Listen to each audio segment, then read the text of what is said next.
Please join me in prayer. Father in heaven, we're grateful for blessings thou hast given us. We're grateful for this opportunity that we have to meet as a Republican body in this great state of Wyoming and in this county that has so graciously hosted us this day. We pray, Father, that our hearts may be open and that we may work to the benefit of the party and the state and this great country which we're blessed to live in. We pray that we may be patient with one another and strive to have a feeling of unity.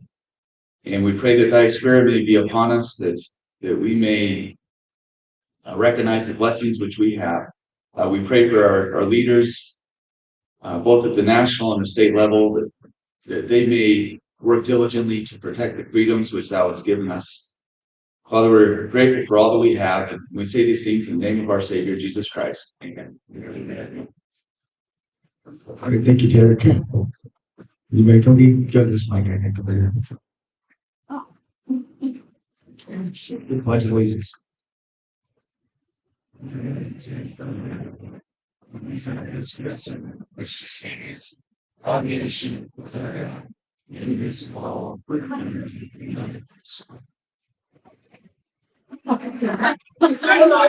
Cat would like to do that again, so y'all can know that.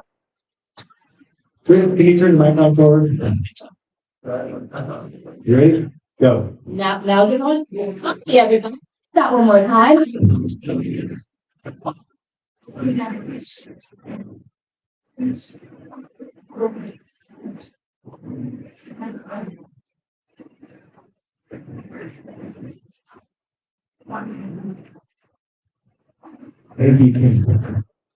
First teamer in the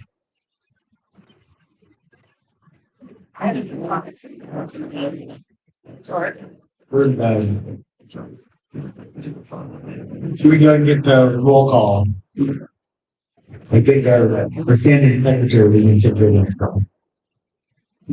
Yeah, think about it. Oh yeah. Keep using my microphone. Roxy Hensley. Here. Jerry Gruber. Deanna Bebeck. Here. Sharon Hall. Roxy Scott Brown. Scott Brown. Present. Raylene Wood. Norberto Orellana.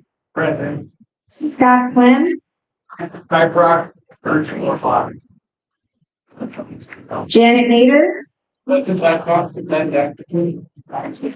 Michelle Feedham. Scott Perry. Present. Ryan Matubier. Roxy, Joey, correct. Vicki Winnie. Present. Jim Creaser. Here. Donna Mathis. Present. Mark Heff. Here. Roger Panic. Sorry. Present. Thank you. Sherry Davis. Here. Ginger Bennett. Present. Mitch Benson. Present. Sarah Penn. Here. Kurt Haas. And now he's here. And then Joseph there. Oh, yeah, that's Joseph. Hugh Hagman. Here. Lee Hagman. Here. Braden Harvey. Present by proxy. Here by proxy.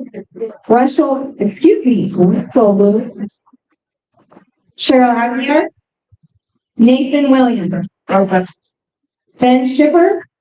Proxy, present. Kristen Crago. Proxy, English.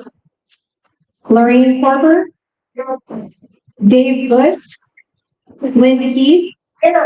Lance Oviatt. Taylor Allred. John Marquardt. Rob Hendry. Present by proxy. Christopher Jafang. Present. Marcia Newmiller. Here. Janae Miller is present. J.D. Wasserberger. Jane McCallion. Vince Venata.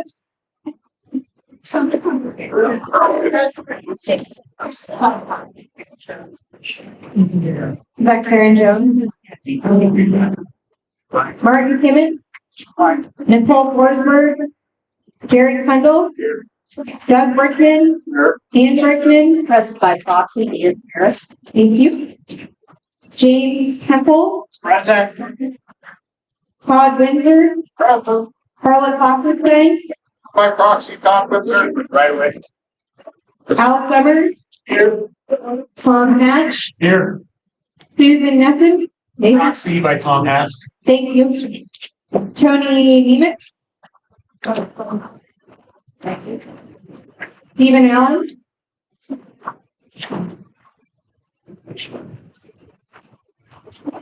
All right, well. Okay, that's it.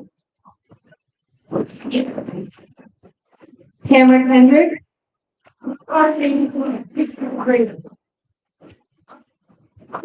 Pat Ruther.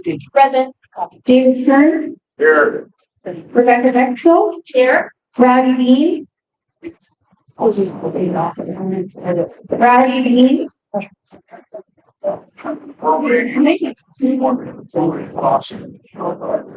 Okay, bookmark absent for now. Comes to me and comes in. Lonnie Meek. Shannon Meek. Mike Greer. Mike from Washington, excuse me. Not enough problem. All right, absent Mike, thank you. Richard George. Richard George, Washington. Rebecca George, Washington. Carrie Droz. Alan Slagle. Ann Slagle. Brian Miller. Bob Ferguson. Donna Rice is absent. Yes, okay, thank you. Nina Weber. Corey Simon. Dallas Terrell. Here. Legal counsel is present. Kathy Russell. And parliamentary 50, or 50, excuse me, sorry, I'm reading coffee. I know you're there, Vivi. Okay.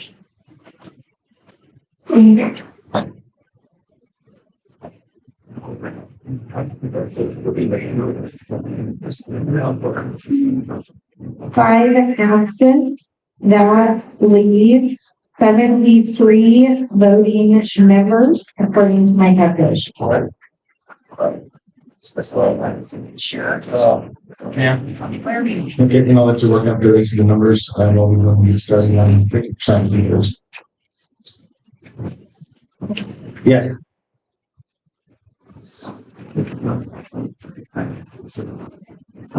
Okay. Yeah, let's the point that's being brought up is that can we have some other proxies that were do we have other proxies that were sent? Okay, thanks. So we'll allow the secretary and Kathy to get the numbers fully to us in a minute. And you know, instead of waiting for we're going to get started. I'm going to have our chairman from Ocean County. We'll met last night. Come up here. And give you a quick introduction of the facility. Thank you, Chairman. Chairman Miller.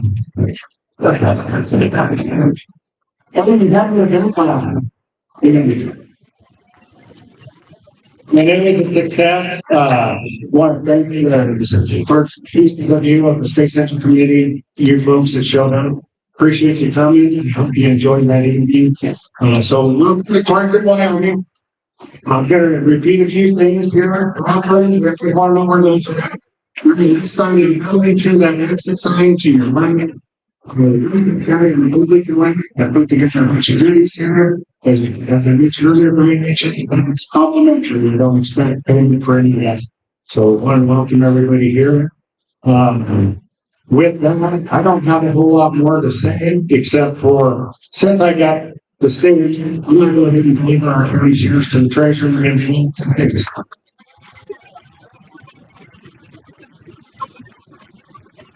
we'll go ahead and get Do you have the numbers? You're still looking at.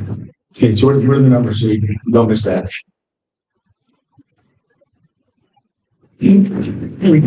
Yeah, excuse me, we were counting non-voting members as well. So out of 74 voting members, 5 absent, that do not wish proxies at this point, we have 69 voting members. Thank you. Okay, and you get the 50% and 2/3? Okay, 50% and 2/3.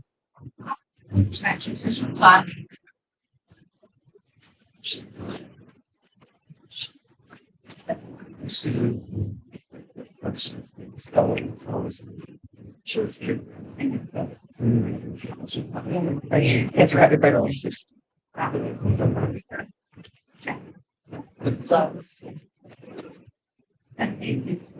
For animal. Say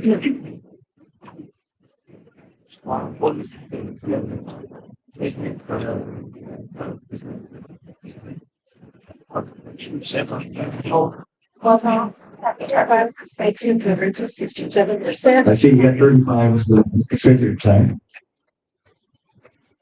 35.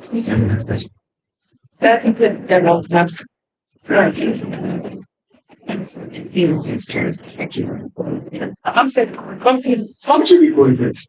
Okay, 35 and 46. All right, moving on. We'll do the introduction. Thank you, Kirk, for letting folks know what's going on with the room and doing your local introduction here. Going to start off with everyone knows who the leadership is. If you're should know who the leadership is. So we won't go through those introductions, but I do want to first day for the folks who are elected who are here. Make sure you can take 2 minutes to speak. For any a series of folks who have sent comments, we have elected comments and letters.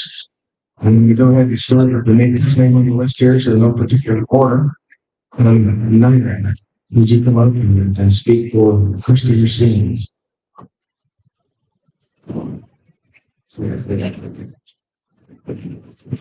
Thank you, everybody. I have received this notice from Christy Racinas, and I will read to you what she wants to tell us today. Good morning, fellow Republicans. Thank you for the invitation to provide an update on my office. And I am sorry I can't be there in person. I know I missed a fabulous dinner last night, and I am missing seeing so many of my friends today. I am currently in Spokane, Washington with the Cheyenne State Central Champion Cross Country team as they compete for a spot at Nike Cross National.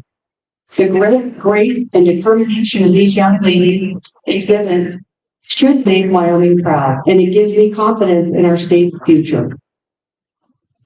At the state auditor's office, we aren't nearly as speedy as those girls. We too continue to strive for excellence through the promotion of efficiency, transparency, and small government. These endeavors don't get headlines, but at the end of the day, they move the needle for the taxpayer. For example, the office recently spearheaded the implementation of a time clock system for over 2,000 state employees under an existing contract, saving hundreds and thousands of dollars. Additionally, we recently renegotiated the contract for the state's electronic accounting and payroll system, procuring additional features and lowering costs. As a result of these efforts, I recently admitted the auditor's official budget request for she has 2078 to 2028 by year, with a reduction of over $1.5 million from the current biennium. This is the lowest budget request from the state auditor in over 20 years. In other words, we dosed ourselves. And I promise you, we aren't just being cheap, we are leveraging technology, systems, and relationships to do more with less. Again, I am sorry I'm not there. And I don't like to play favorite, but I think Torrington has the best on Main Street of all of Wyoming. So I hope you spend some time there. I look forward to welcoming many of you in Cheyenne throughout the 2026 session. My door is always open, so please call, email, or stop by with any questions or concerns you may have. Congratulations on the successful meeting and please travel safely home. Christy Racine, State Auditor. Thank you. Thank you, ma'am. Jackie Wagner. For Cynthia Wallace.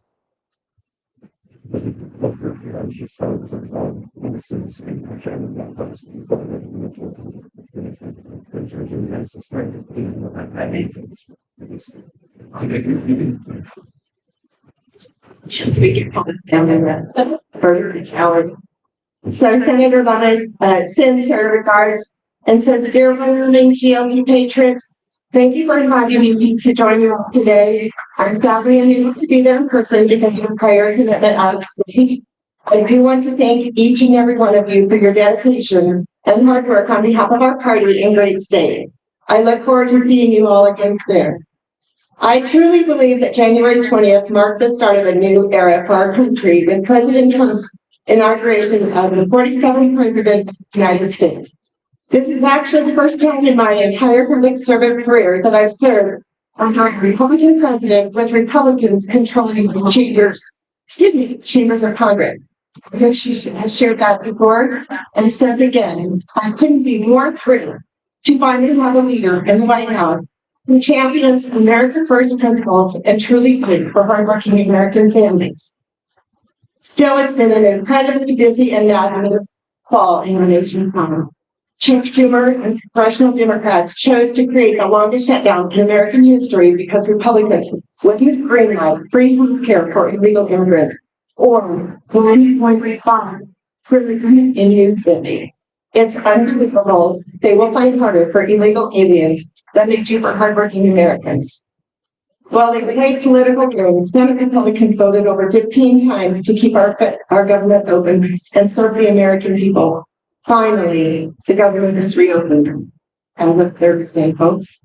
In the last few months, I was able to introduce alongside Senator Brasso and Representative Hageman the CRA, which will overturn the Biden administration's ridiculous Buffalo Resource Management Plan, which aims to stop all coal mining in the Powder River. The Biden administration spent 4 years attacking Wyoming energy, and we are continuing to work with the Trump administration to ensure that these extreme environmentalist policies are stopped and reversed. As the chair of the Senate Western Caucus, it's been great to work with Interior Secretary Burgum, EPA Administrator Zeldin, and Energy Secretary Rice on policies that help Wyoming.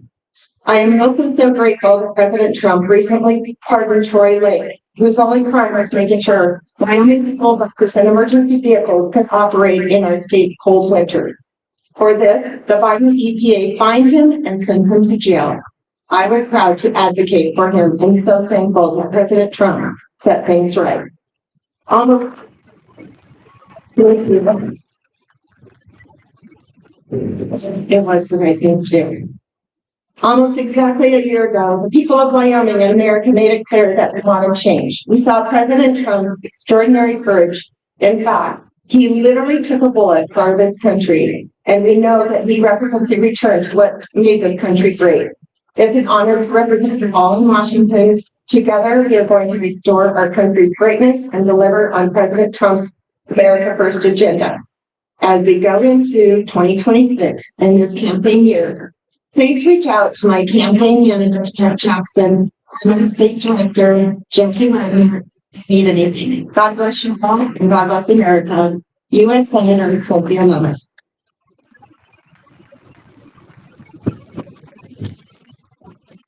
All right, one that was sent to me this morning is from our Secretary of State, Chuck Ray. He says, thank you to the State Senate Committee for your continued work to advance our party. I'm sorry I couldn't be with you today due to conflict. I was deeply saddened yesterday here in passing with Representative Elkland. I want to express my condolences to the entire Eklund family. Representative Eklund's work on agricultural issues and on protecting Wyoming's producers has been very important to our state. It was an honor to be able to serve with him in the legislature and work with him on issues. I continue to pray for Representative Eklund's entire family. As the chief election official of the state of Wyoming, I'm going to continue doing all I can do to advance election integrity goals of the people that the people of Wyoming want. So these 3 years. This includes finally closing our primary. Proof of citizenship for registering to vote. We were the first state in the nation to achieve that. Banning the woke clown show that is ranked choice of voting, banning foreign funding from elections, banning Zbooks, and putting in place the first voter list maintenance update in election code since 1973. The radical left knows that what we are doing is working. This is why they have sued me many times to try to stop these election integrity measures. Last week, we had another win in district court when we successfully defended the ban on crossover voting with our successful granting of a motion for summary judgment. And this summer, when radical leftist Clinton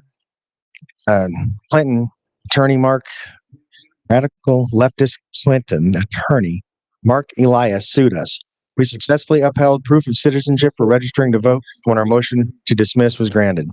As part of our voter list maintenance efforts, we have identified and removed hundreds of individuals on the voter list that no longer live in Wyoming.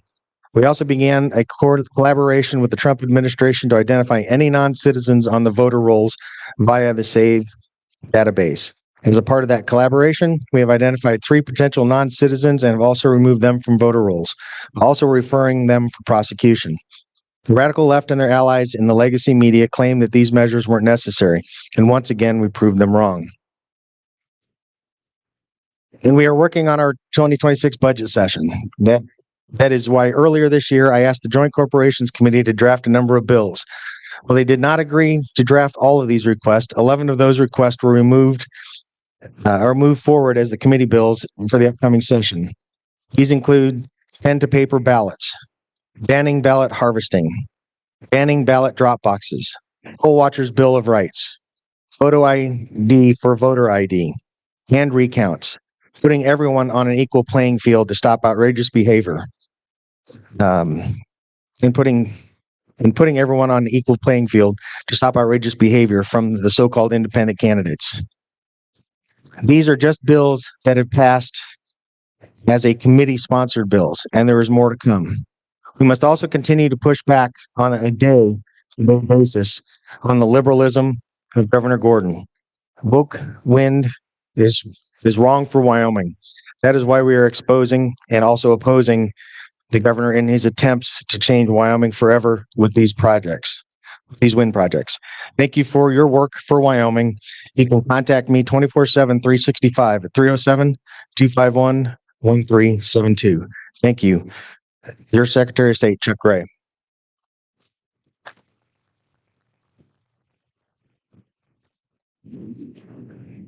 And what was the time on that one? Yeah. All right, we're going to move on to Mr. Treasurer. You're in the room. There is. Come on up. And as I'd promised, you'll get the same amount of time that the longest one got, and that's 3 minutes and 36 seconds. Because we're going to be fair. And on deck will be Senator Steinmetz and Representative Smith locally here. He'll turn it on over there. Okay. Oh, well, I got a little extra time there. I'm going to tell you a little bit about my.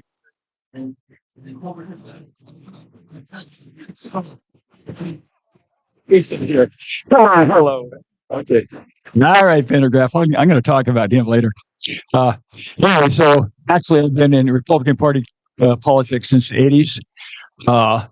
And precinct man, the state committee man, vice chairman, and then when I got into the Senate, I got to be the conference lead. And at that time, talked to the chairman there and says, let's get the legislature more involved. So we got the conference chairs actually on the executive committee, and we had quite a little bit more, interaction during that time. Then I'm not sure if I don't think the conference chairs are in the executive committee now, but that was a good way to actually have what's going on in the legislature. So anyway, 24 years in the Senate and a whole bunch of stuff there, 6 years and going on in my job. And I was surprised the other day But I was out of town, actually, back in DC. And when I came back, people were calling me up, and I had Texas, great job. I'm going, what did they do? And there was a thing in Cowboy State Daily that said we made $1.857 billion. It was a record, higher than the severance taxes on the federal mineral royalties and the money that we get there. So that was great. And there's a quote from Mr. Pendergraph in that article, and it said that we're going to take some of this money and we're going to use it, basically, at lower taxes. And that's what my job's been about a lot, is to make sure we make money so you don't have to pay taxes. To hear it from Mr. Pendergraph, it was to me, it was an epiphany that he had, because it wasn't too long ago where I actually had a chance to vote on a bill that would guarantee that we were going to have lower taxes for a long time by using compounding investment practices. We don't do that right now. It's the most efficient way to invest money, and I hope that the legislatures will actually try to do that. And actually, Scott didn't know whether or not he was going to support using investment money for basically abating taxes. So if you see him today, he's around, say, Scott, that might not be a bad idea to use some of that investment money that Kurt had to lower my tax bill. Now, you got to be real careful when you do that, because that's one-time fund. Compounding investments are not one-time funds. They're generational. They go on and on and on. But you get into a situation where you're going to have basically a structural deficit. So I won't get into those things there. How many minutes I got? 45 seconds. Okay. All right. Well, we'll wrap it up that we continue to do, I think, a great job moving that forward. A lot of the stuff that we do are basically with slip board banners. And I want to tell you that I'm always going to honor my oath, because I took an oath to support, obey, and defend the Constitution. And if you read the Constitution, there's things in it about basically your private property rights. Read it. It's called the Takings Clause. The other thing, there's something called ex post facto. How many of you would like to pay a speeding ticket if the speeding went from 45 miles an hour down to 30, and the policeman saw you, speeding the day before, and he wrote you a ticket for doing 45 into 30? Now, that is against the Constitution. It's called ex post facto. And there's a lot of things that when I vote, I looked at my duties, and I swore basically that support the school funding, and that's something that's constitutional, it's statutory, and actually the Act of Congress makes us use those funds on states' lands. So there's a lot of you need to get in it. Look at our website. A lot of information on there. Thank you.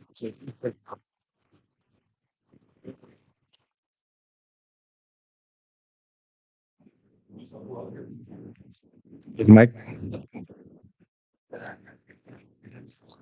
All right, Senator Steinmetz. There you are. Come on up.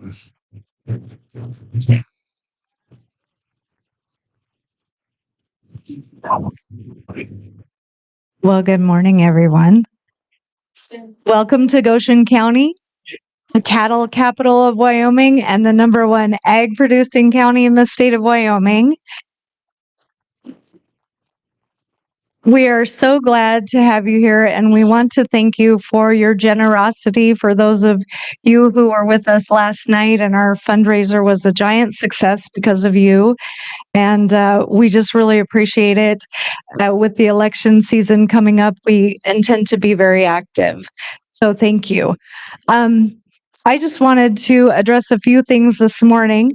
We're coming into the budget session, and so that limitation for bills in the Senate is 3. I believe in the House is 5 or 7. They've kind of adjusted that over the years. So it will be all about the budget and recalibration for education. And Lorraine knows all about that. It's quite an undertaking. We haven't actually passed a recalibration bill in 10 or 15 years, and it's supposed to be done every 5 years, which is some of the reason there's a lawsuit against the legislature right now from the School Boards Association and some of the school boards saying that we're not properly funding education. And so that is why it's important, right, Albert, to pass a recalibration bill this year. Additionally, with the budget, we're kind of set up in a strange way because we did not pass the supplemental budget, and many people have messaged that saying that is the most conservative thing we could have done. But let me tell you the ramifications of that. First of all, the governor did not get the energy matching funds that have been utilized by the Wyoming Energy Authority and the governor's office to fund many green energy projects across the state. That's why we're still fighting some of them today. And the next proposed project is BWXT, which is $100 million for a nuclear project of July. Now, whether you're for or against nuclear, $100 million of taxpayer money going to a private business, that's a lot of money. And once the money is in the hands of the governor's office and the energy authority, the legislature has no further say. I have been trying to pass legislation that says it's just like the water bill or the large project funding bill. We have a select committee that works on these projects through the interim, and then the legislature and the governor have to sign off on them afterward. But this is how it's working. The Energy Authority and the governor's office are the ones deciding how much of those funds to appropriate, which we're the appropriators, but we gave him a slush fund. So that would have been swept away in the supplemental budget. And because the supplemental budget did not pass, that's $100 million just for the BWXT. There's more than that. The other thing it did is because we went out of the legislative session early and did not override vetoes, and we did not pass the supplemental budget, many bills, there was a lot of spending that was put into committee bills or individual bills. One of those being we had repealed the strategic projects and investments account, trying to simplify the budget so that everybody could see, here's how much money we have, here's what we're spending, and make it very transparent for the public and the legislature to see what was happening. When we did that, 2 appropriations were put into that bill, and the governor, when he line item vetoed that bill, gave himself access to profile, not to spend, but to profile another $450 million. So there are some huge ramifications that we will be facing due to not passing a supplemental budget. So if anybody tells you that was the most conservative move we could have made, I would respectfully disagree with that. Secondly, I know today you will probably be speaking and debating on your legislative priorities and what you want to see come out of this session. I would encourage you to think about the data centers that are coming online. There is a Bloomberg report coming out that tells you any place that they put a data center, the electricity rates skyrocket. I have read research that says data centers are able to be profitable and still pay $3 kilowatt hour for their electricity. They can enter into power purchase agreements with the power company, and then they have an agreement, and the rest of us are left to grovel around the outskirts. So that is going to be a very important issue. Reliable, affordable baseload power is essential to every function of our society, and we need to protect them. Secondly, I'm being told I have to give up the red microphone. I matched today. So, Mr. Chairman, I will defer to you, but if you have any other questions about the budget session, I'll be around all day. And again, thank you so much for being in Goshen County. We welcome you, and we hope you enjoy your visit here. Appreciate that. I'll try to keep everybody pretty equal. Representative Smith. There he is. Well, once again, welcome to Goshen County. It's always so fun to see so many wonderful faces that I get to see all over the state. And so thank you for your involvement. Thank you. This is the grassroots, and I just really appreciate that. Scott Smith from House District 5 here in Goshen County. One of the things that I've taken pride in the legislature is serving as vice chairman of the Wyoming House Republican Caucus. And with my counterpart, Chairwoman Cooper Ottman, and our Secretary Treasurer Joe Webb, we have tried very hard to inform the Republican legislators about things that go on here, such as like the 23 planks of platform. And you would be amazed at how many people don't know that the Republican Party in Wyoming has a platform. And so one thing that we developed was a spreadsheet. And on that spreadsheet, gather I have the platform, I have all the resolutions that you pass so that it's a quick reference for the Republicans. And we try to meet weekly, but it doesn't always work out. We have a set time, and if we go over, well, we miss that time. I want to thank Kathy Russell for coming and sharing different things from time to time with us the last year. And I do want to invite any of the leadership team when we have a Republican caucus that you're welcome to come at the beginning, share a few remarks before we caucus. One of the things that with the spreadsheet is we list every single bill on the ledger, on the legislative website. And there are a bunch of other political allies to the Republican Party and groups like Moms for Liberty, Honor Wyoming, Wyoming Family Alliance, and the Sheridan Republican Women, all gathered people going through almost every bill and saying, hey, this supports the Republican platform plank, and they list a number, or this goes against the platform, and give evidence. So if you and anyone in your county are interested, please reach out to me and Cooper, and we will give you access to that spreadsheet that we share. And so thanks for being here, and look forward to seeing the good work you guys do. Thank you. Are there any other representatives or senators or other electeds in the room that I just want to recognize? I thought I saw. Who's that? Oh, you're hiding out. Okay, we'll let you hide out then. All right. Thank you, everybody for coming up and speaking to us, giving us a little hint of what's going on. And I will take you up on that, letting us speak at the caucus. Quite a few words, so I will be in touch.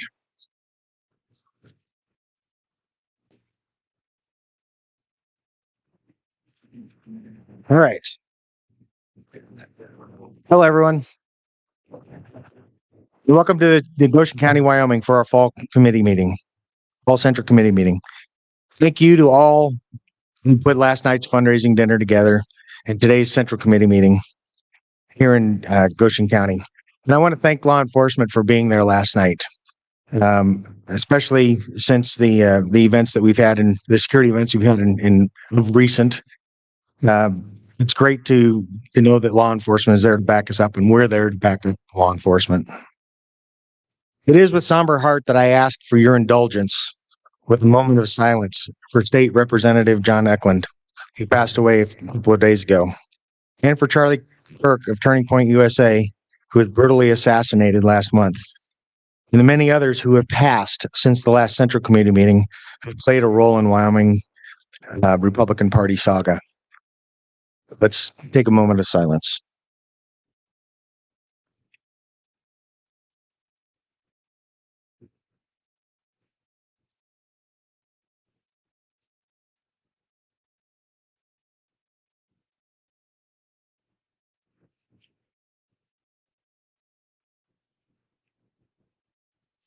All right.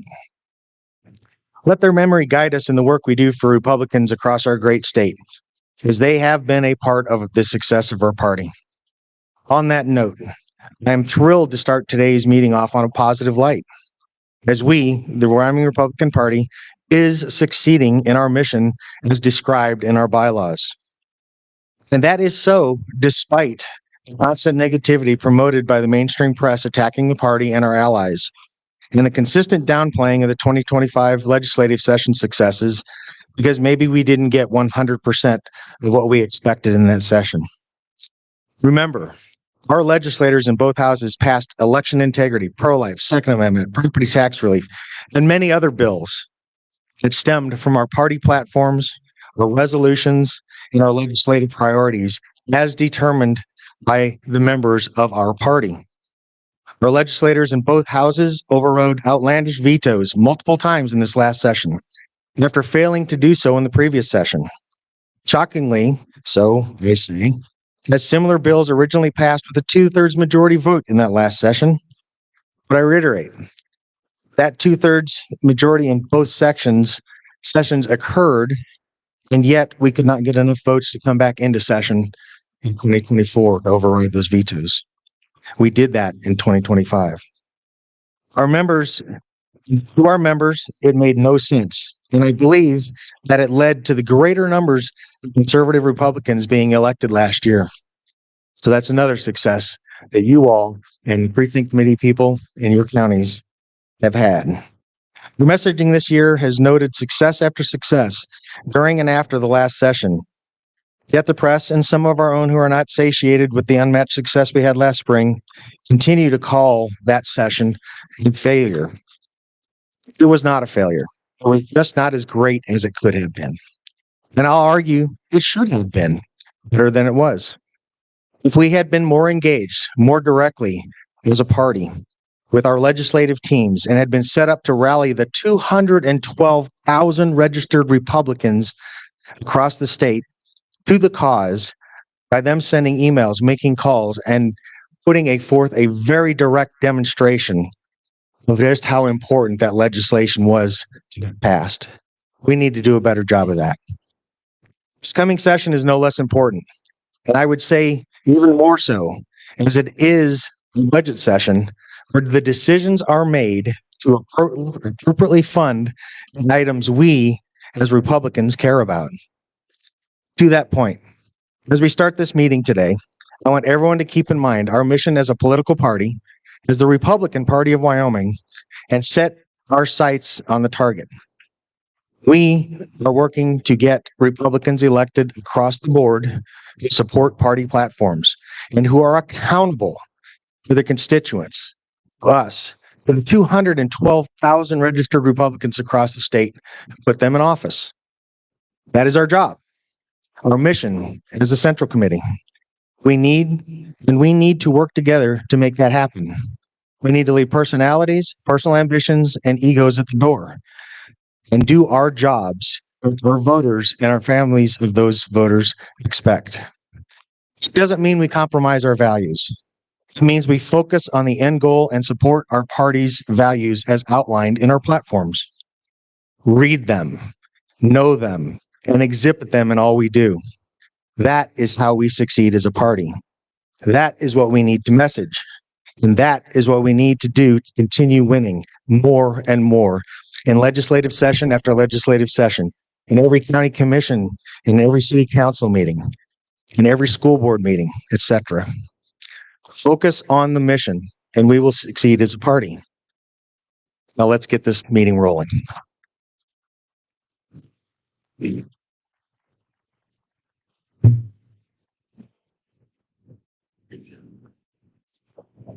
I would accept a motion to approve the agenda.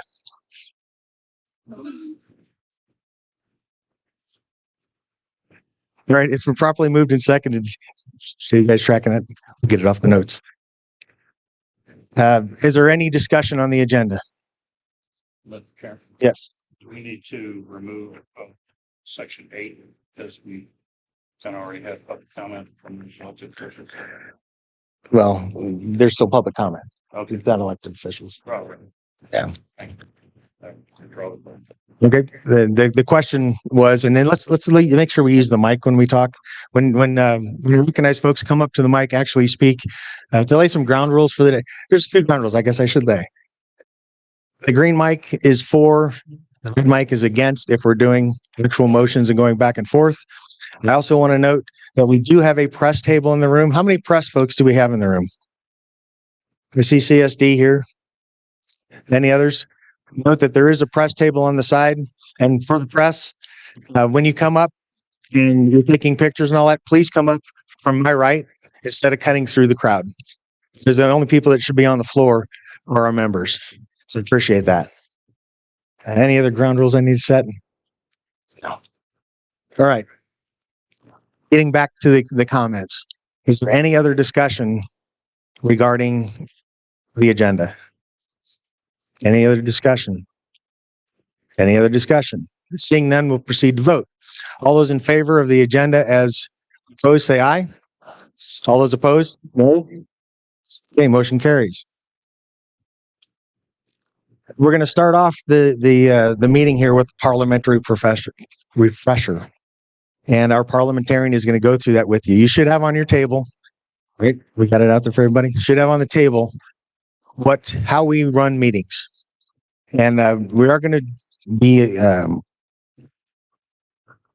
would say, much more strict than we have been in the past on ensuring that everyone gets their opportunity to speak and that we speak in accordance with Robert's rules, which we follow as a party. So, Griffey, if you'll come up and start that refresher.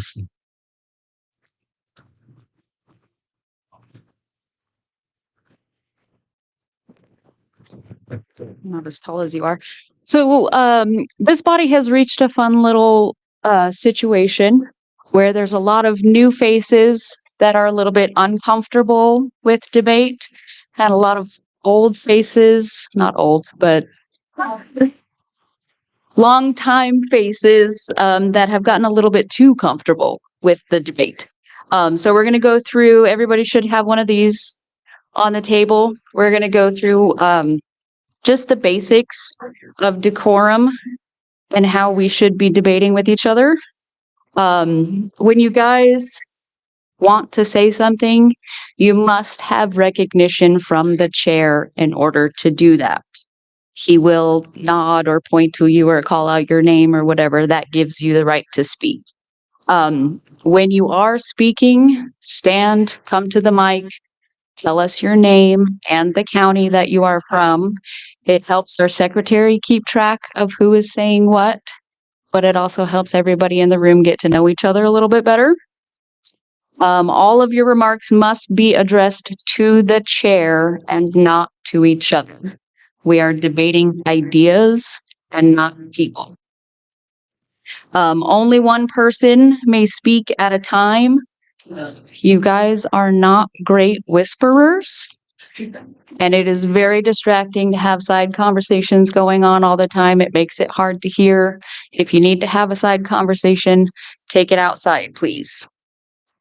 Debate must be confined to the motion under consideration. This means stay on topic. Don't go rogue off on some other thing that has nothing to do with what the motion was about. Avoid personal attacks, questioning motives, or using offensive language. Snarky comments, sarcastic comments are not in order. They are inappropriate. The maker of the motion has the first right to speak. When you are making your motion, it is the motion only until it has been seconded and presented for debate. Your motion should not include an explanation. Each member only has the right to speak twice on any issue that is before the body, and you have, according to Roberts, 10 minutes each time you speak. That can be changed by the body if they want to cut that down. But you only get to speak twice, and you only get to speak for a second time if nobody else that hasn't spoken yet wants to speak. So no back and forth conversations. Members must remain seated while another member has the floor unless they are raising a legitimate point, like a point of order or a point of privilege or something like that. Getting up and walking around is distracting. If you need to get up, stretch your legs, go do it in the back of the room. Disorderly conduct and repeated breaches of decorum can result in disciplinary action, including being removed from the room. Applause and demonstrations during debate are discouraged. And the biggest point, this red part here on the bottom, Robert's rules is not a weapon. It is a tool. And we should not be using it to bulldoze over each other.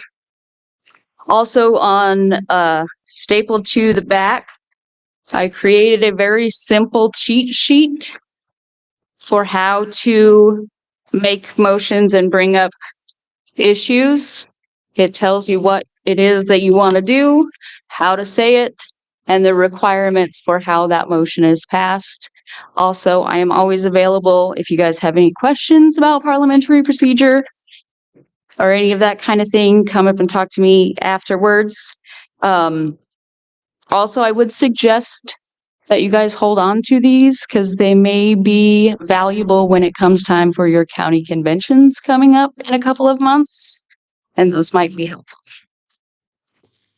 So let's be adults and be polite. Questions? Mr. Correnti. Thank you, Ms. Jackson. Joey Correnti, Carbon County. I see on item 9, the members must remain seated unless raising a legitimate point, and you said point of order. What is a proper point of order when you can actually interrupt a speaker legitimately in Robert's rules? A point of order is to draw attention to a violation of the rules. It is not I don't like what that person is saying. I want to say something else and I've already used my 2 times of speaking. It is simply to draw attention to a violation of rule. Thank you for that clarification. So it would not include correcting a statement you believe to be false, No. but actually a point of order, and this is how I learned it, is you're pointing to a rule of order that's being violated. Thank you. Any other questions? Okay, back to you. Great. Thank you for providing that. With all the new membership, I think it was important for us to get that out so everyone understands how these meetings will operate so we can run them smoothly and efficiently. All right. Public comments. Is there anyone from the public? We'll give you a minute to speak if there's some folks that want to speak from the public. Anyone? Anyone? All right. We'll move on.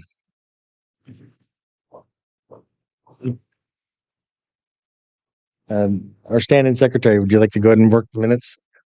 Can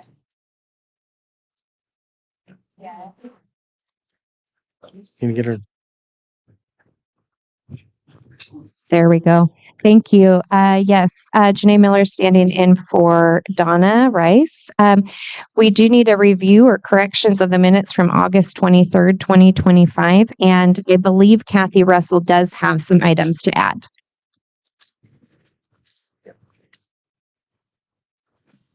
Thank you very much. This was a very long minutes, and I'll explain why in a moment. But when it went to print, the gremlins in the machines went haywire. And so Kathy? if anybody, Hold on a second. Can we get a motion to approve the minutes? Okay. In a second. Heather Allred. And right here in Albany, Roxy. Okay. Now we can do discussion. Go. thank you, just an explanation. Not everybody got a copy. If somebody is really wanting a copy of the minutes at their table, can you please raise your hand? All right. From here on out, you will note that in the minutes, the resolutions will be here in their entirety. So that's just an FYI for future. All right. Thank you, Kathy. You want to finish it up or you want me to finish it up? All right. Is there any, no Other discussion or any other changes or comments for the minutes?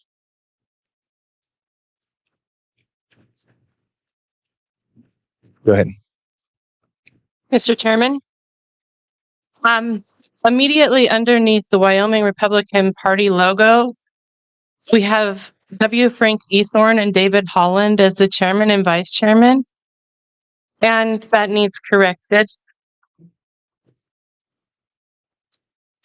So I would move for correction of that, just because that's a small thing. We can make that a Scribner's error. Thank you. On page 5, there's some incomplete sentences at the bottom where we talk about the WFRW. As these are minutes, I think it would be beneficial if we actually had complete sentences. And then under 307 Coalition, Don Odom's last name is Odom. Do you have those notes? Thank you. Okay. Any other additions or changes? Go ahead. You want to come up to the mic?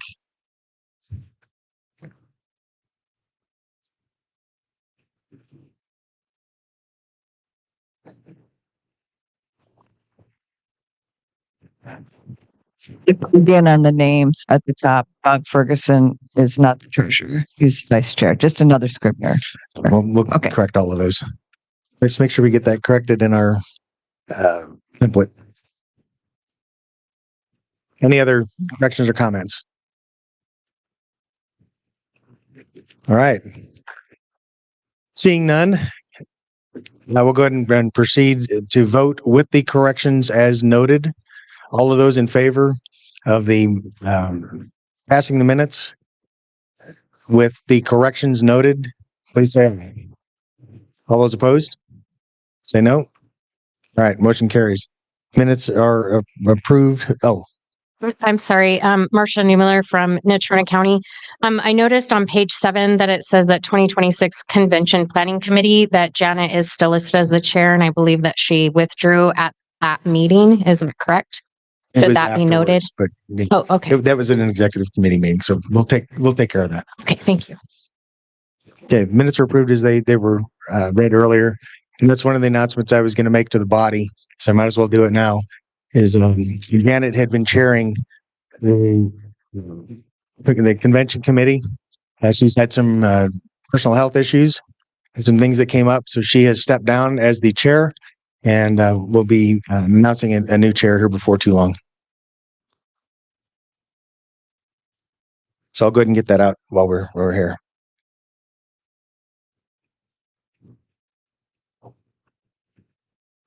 All right, I guess I went out of order on the comments and correspondence of elected officials.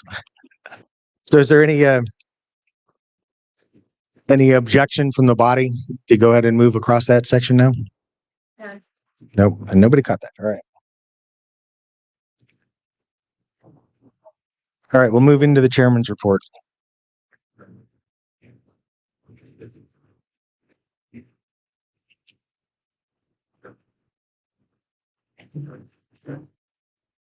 Did you snag my paperwork out there?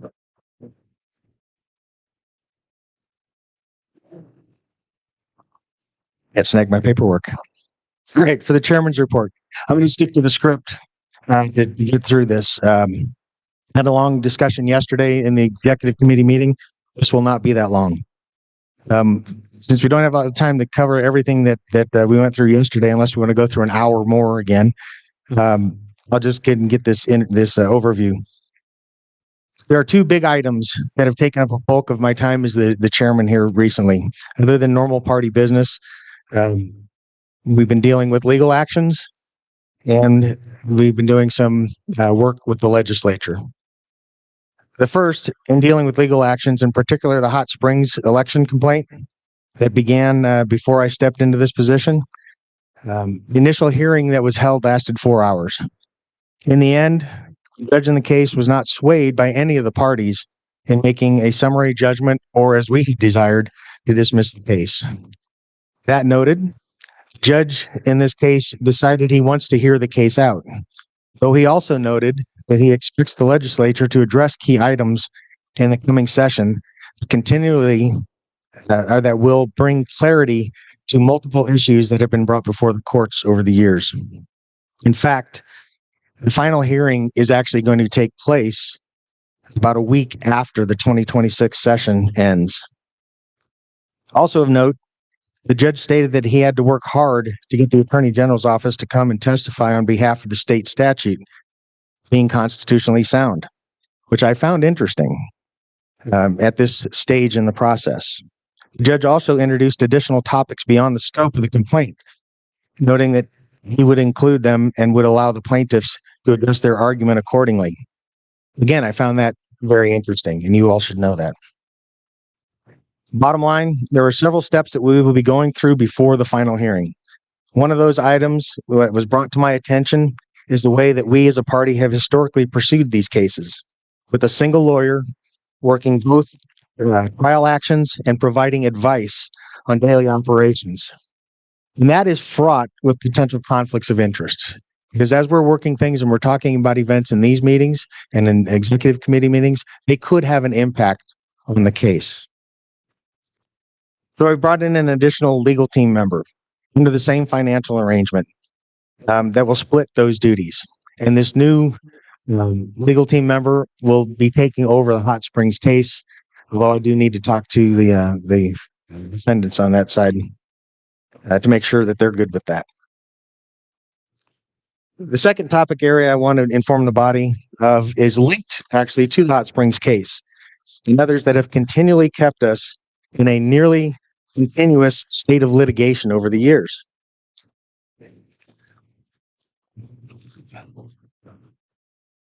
Inconsistencies in the language of Title 22, Elections, Chapter 4, dealing with the makeup of County Central Committee officers' roles and restrictions. Actually, we have good news on that front, in that our own National Committee woman and State Representative, Nina Weber, introduced a bill termed LSO 185 through the Corporations, Elections, and Political Subdivisions Committee, so that we can actually debate the issues that should finally put this type of lawsuit to rest. This simple fix is not the solution that we're seeking on Title 22 reform. However, if introduced and passed in the 2026 session, it will stop the financial and political bleeding and bring clarity to who actually makes up county central committees and what roles officers are allowed to execute as the elected leaders of our county and state party.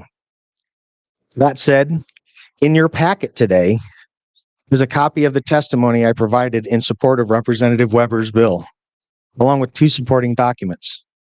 Potential amendments to the bill is one of those documents that would provide more clarity, that the committee wasn't really interested in doing all the rest of it. They were interested in fixing the one problem. And the second one is a study that was put together with data that many of you provided regarding our county, our precinct committee people in each county. We don't have all the information we need from every county. That report is not final. It says so in the report. I need to get all that data so we can have a good solid argument and finalize that report. So I'm asking everyone to make sure that you do send Kathy your lists of precinct committee people with all the required information that she sends out and asks for. I do want to say that that data that is in there demonstrates the potential impact to our party, depending on how you read various parts of the statute. If, as is being requested in this case, a strict reading is done on one paragraph 101, 22.4.101, subsection B, it could have a very detrimental impact, as noted in that report. And I can talk about it more if you guys want to go down that road, or if you want to have time to read that report, we can talk about it later this afternoon as well. I'm prepared to discuss any questions from the body regarding the criticality of this important topic. Now, my testimony on behalf of the 212,000 registered Republicans that make up our party and the next steps in getting this bill passed out are still to be worked out. But we're going to need the support of every one of the counties to ensure that the legislature brings that bill and resolves an issue that has been plaguing our party for the better part of a decade. There's a lot of other things I could report on, and I will stand here to ask and let you ask some questions here for a bit, and I'll cover any items that you specifically want to talk about. But I'm not going to go into a deeper dive at the moment. So you are cleared to ask questions. Yes, sir. Kirk Hawes, Goshen County. So we did talk a little bit about this in or a fair amount in the executive session yesterday. And as I'm listening to it and thinking through it, what I would say is, I don't know if I'm not offering a joint effort, but so in my county, I think there was one Democrat that was on the primary ballot. That's the only Democrat that filed. So if it's the strict understanding of it, they have nobody. And granted, they're only about 8% in our county. We're currently 84% registered Republican. But I guess what I'm saying is the Democrats, if that is the ruling, that it's the strict understanding, or when the period ends, we're done. The Democrats don't even have a party in our county. And so I'm just curious, the Democrats would be hurt just as bad in this as anybody else. So I hope I'm offering that information and saying maybe they should be part of that. Thank you for bringing that up. In my testimony, you'll note that I actually address this as a nonpartisan issue. It is true. If, based on that report that we have, a strict reading is done and the rest of the statute is looked at in a different light than as an aggregate, it could impact 184 of the precinct committee people we have. It's about 16% of our elected leaders across the state. That's a big number. 34,000 Republicans could have no representation on their local committees. That is not a good thing. When it comes to the Democrats, I pointed out during the testimony as well in the question and answer period that their rate of people being elected is way less than ours. There will be very little, there will be a much larger impact across the board for in the Democratic Party, which is why when I introduced it as a nonpartisan issue during my testimony. So thank you. Very, very well pointed out. Rick Coriani. Chairman Joey Correnti, Carbon County. The not looking at Title 22 in the aggregate, specifically 22-4-103, which declares the vacancies for non-election and allows them to be filled, which is, I think, the language we're talking about in 101B. Why is it being argued on our behalf in this case? Portions of Title 22 need to be looked at outside of that, and if not, well, I know the judge had noted that there are issues, and he would like to see something done in this session. The move that we are making is to address that initial impact by ensuring who are parts of the central committee. The motion, the initial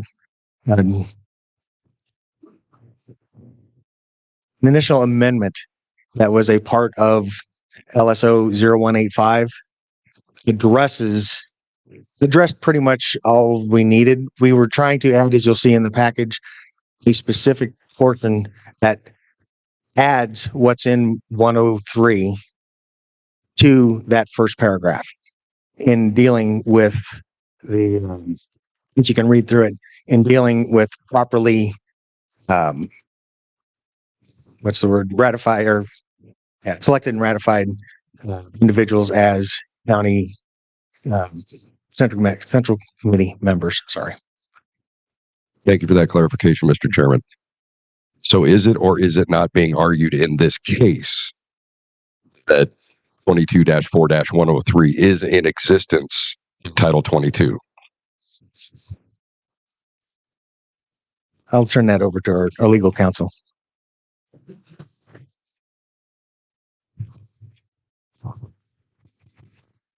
Hey, thank you. Whenever you ask an attorney a question, you know they're a decent attorney if they say it depends. With that in mind, I don't want to dodge that question, but because of the transition in the litigation services, and I'll dovetail what Brian said earlier. When I initially was considering coming on as general counsel, that can create a little bit of a sticky situation if I'm also litigation counsel. As many of you know, previous counsel would send the litigation my way, and now that I'm general counsel, we believe it's appropriate to send it on to a different litigation counsel. That transaction or that transition is occurring now. I don't want to speak on his behalf because he's coming in with fresh eyes. If I understood the question correctly, it's whether or not the statute exists. I don't want to oversimplify it. And of course, it's within Title 22. In the broader litigation strategy, we are looking at Title 22 as affecting that case more broadly. Beyond that, I don't think the ethical rules, I think it's 3.6, would allow me as counsel in the case to opine in any greater detail. So I apologize, but unfortunately, those rules kind of put the kibosh on public discussions regarding the litigation from counsel. Yeah. I'd like to go ahead and say to you, if we're going to start talking strategy, we will have to go into executive session. So I'm on that road. I'm just asking what's being done on our behalf, and if it helps to clarify, the answer, that point has not been argued yet. At this point, the answer has not been filed, so most of the legal arguments won't be raised until that time. Yep. Thank you. Yes. Mr. Chairman, Cheryl Aguirre, Hot Springs County State Committee woman. I would ask that maybe we also add for our rosters that we're asking each county for to indicate, if we're going to aggregate this data, we did, indicate if a person was a rate. Thank you. And we should do that. Yeah, Kathy, next time it goes out, make sure we include not only if they were appointed, but if they were a writing candidate as well. Because there is some non-clarity in Title 22 regarding that as well. Are there any other questions for me, for my report?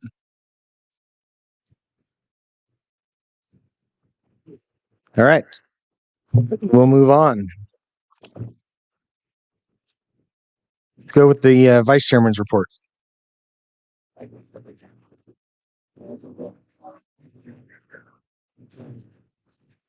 Thank you, Mr. Chairman. I'd also like to echo Brian's comments on the importance of these changes to Title 22. They do significantly, or can't, depending on how the court case is determined and how the legislature looks at it, they can significantly determine the operation of our party and the way that we function. I'd also like to make the point that 98 to 99% of Republicans in the state don't care about the issue, because they're not actively involved in party politics. So it illustrates the importance that when this bill, the bill that Representative Weber got through committee, comes up for a vote, we are active and vocal in talking to our legislators, because they're not going to hear from the vast majority of the Republicans in the state. So anyway, the other thing that I had to report on in my vice chairman's report, Chairman Miller talked to me probably a month or so ago about trying to do something. This was immediately after Charlie Kirk's assassination, to work with Turning Point kids and to see what we could do to support them. I looked at a couple of options. One thing that I really wanted to do was start a scholarship fund that would focus on kids that were actively involved in Turning Point chapters in Wyoming. After talking to our legal counsel, it became pretty clear that a 501c3 scholarship fund under the party would probably at least get right on top of the gray line of IRS rules in terms of raising money for a nonprofit being a political party. I looked at it, talked to a number of people, and decided to basically start a new scholarship fund on my own. It's going to be, working with goals of the party in mind. But you'll see on your tables a handout that's for the Wyoming Faith and Freedom Fund. I've started this fund. It's just in its infancy. We do have a website that's up and running that is wyofreedom.org that you're welcome to go to. Our treasurer, Dallas Terrell, has agreed to be on the board as well. We are up and running to the point that we are now ready to apply for our 501c3 status with the IRS, which for the last 45 days has not been possible because the IRS was shut down and wouldn't, well, at least approving 501c3s was shut down. A little bit about this fund. So the whole point of this scholarship fund is to focus on Wyoming kids. Our mission statement is exist to empower the next generation of principal leaders, providing annual scholarships to Wyoming students who demonstrate a steadfast commitment in their faith in God and conservative principles. And in order to qualify for these scholarships, it's going to target initially an applicant pool of kids that are involved in college Turning Point USA chapters here in Wyoming, and high school kids that are involved in TPUSA chapters in various high schools throughout the states, for kids that are either focused on going to a 2-year or 4-year university or a technical or trade school. One thing that when I was developing this and talking to people, I found out that there are very few programs out there that actually offer scholarships to kids who want to attend a technical or trade school. And particularly here in Wyoming, and realizing Charlie Kirk's emphasis on the importance of trade schools, I thought that was a key point in trying to have money available to kids that would be interested in going to trade schools. So kids are going to have the initial applicant pool, as I said, are going to be kids that are involved in those Turning Point chapters or recommended to our selection committee once the selection committee is formed. We certainly don't want to exclude kids, for example, that are homeschooled. That operate with their parents with conservative principles, but working with Turning Point active kids, it basically gives you kids that are, have already demonstrated a commitment to faith. We've got people like Gabe Saint, who runs UW chapter, that is phenomenal. People like Kylie Wall that down in Casper that have really butted heads with their own administration and trying to start a Turning Point chapter at her high school. Now, I don't know about you, but I know when I was in high school, the last thing in the world I was interested in doing was challenging my principal and superintendent to start an organization that they didn't like. These kids have a lot of guts. And yeah, and the thing is that it rarely pays for a kid of that age to be vocal and active in talking about conservative principles. Certainly throughout the country, it's a little better in Wyoming, but let's face it, they face a lot of headwinds. It doesn't pay to do that. I thought, frankly, that it should. So my goal is to start a perpetual scholarship fund to raise enough money to provide $35,000 to $50,000 a year annually to Wyoming students that are demonstrating a commitment to their faith in the Lord and conservative principles. So you've got I have a few more handouts. I didn't bring enough for everyone, but all of you have at least one handout on your table. If you'd like more information about it, please come up and talk to me. Now that I can apply for the 501c3 status, we're actually in a point of being able to accept donations once we can put that application in. So I'm very excited about it. We've got 5 college Turning Point chapters and I think 9 high school chapters in the state of Wyoming for an initial applicant pool to look at. So very excited about the program. If anybody's interested in it, please come see me.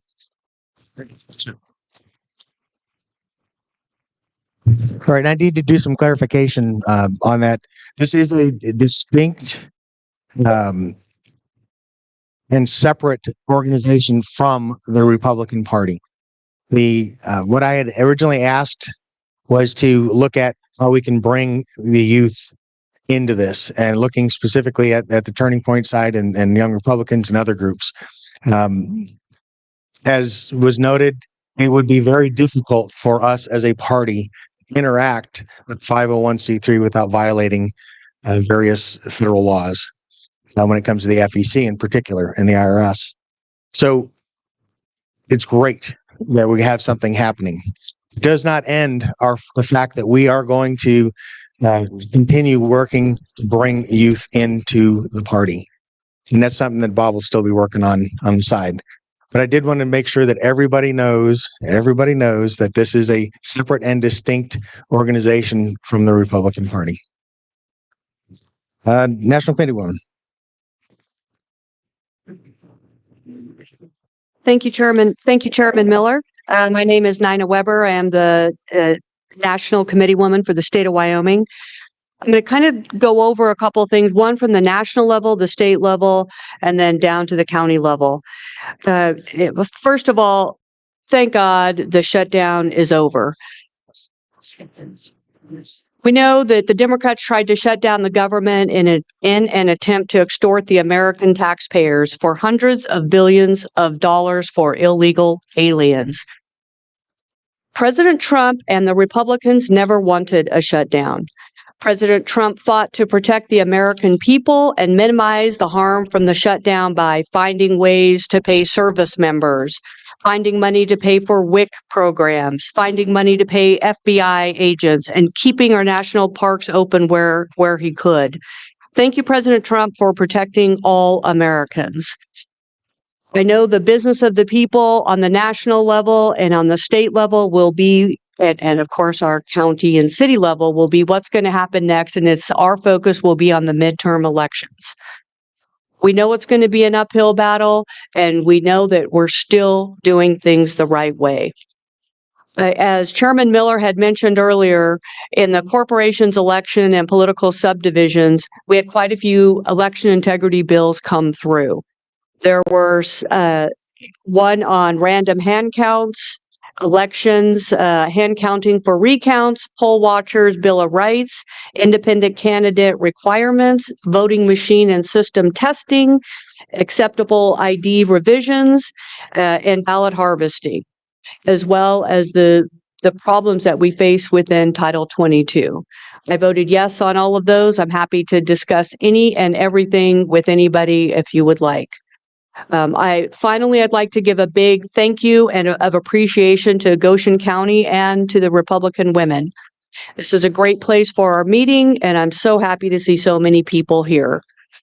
Who brought the God Bless America flag and cross pin? Those are beautiful. Thank you. I love it. I'm going to wear it every day, I hope.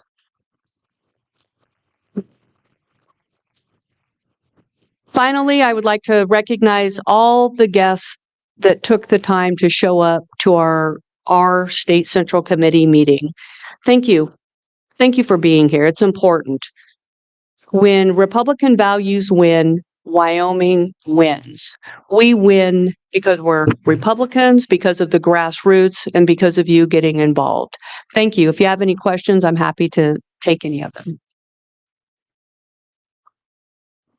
All right, next. Thank you. The National Committee Man. She's got one more thing. Don't jump up here, Corey. Yeah. Kirk Haas, Goshen County. Because you asked, and I sure want to give credit, these pens were my vice chair's doings, and she's actually not here right at the moment, but that's Lori Schaefer. So Please tell her that we all appreciate that. Thank you. Thank you, Chairman. Okay, you're going to introduce me. All right, next up, National Committee Man, Corey Steinmetz. Okay. No words.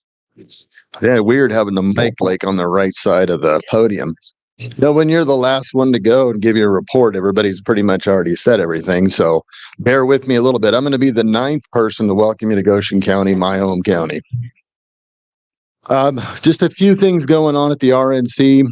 We'll have our next meeting in Santa Barbara, California, January 21st through the 23rd, assuming flights are back on schedule and we don't have blizzards here. Hopefully that doesn't happen. But probably the biggest thing that we're going to see at that meeting, the only real impactful thing, is the reestablishment of the Presidential Nominating Committee. If you remember, this committee came about a couple of years ago. And the main purpose was we were tired of our Republican candidates having forums on MSNBC, having debates on liberal networks. And so this committee was established to review networks, moderators, and actually stand up for our Republicans so we weren't getting bashed all the time, even in a Republican debate or Republican forum. So the chairman has reauthorized that committee and will be ratifying his nominations. Most of those folks that are serving on that committee are in the early voting states like Iowa and some of those. So that'll be a good thing. I don't know if you saw the elections here recently, Democrats claiming the blue wave. Well, you know, messaging from the RNC and from our side should be, how do you call a blue wave? How do you call it a blue wave when you won races you should have won in blue districts? It makes no sense. Now, one thing the RNC did in New Jersey was file a motion to reject several hundred, if not thousand, ballots for various different illegal issues. When the Democrat Party sued, they went to a judge the actual day of the election, and shockingly, the judge sided with the Republican Party and they tossed those ballots. So the RNC is doing some things you just may not always hear about them. And I thought that was a pretty good handling of our time and a use of our attorneys. So finally, the witch hunt against the electors continues on. I know that there's still Arizona, Nevada, and Wisconsin. Those cases are still going on. Georgia has been stalled out because of the removal of Fannie Willis, but I think you can rest assured they'll probably get that one on track.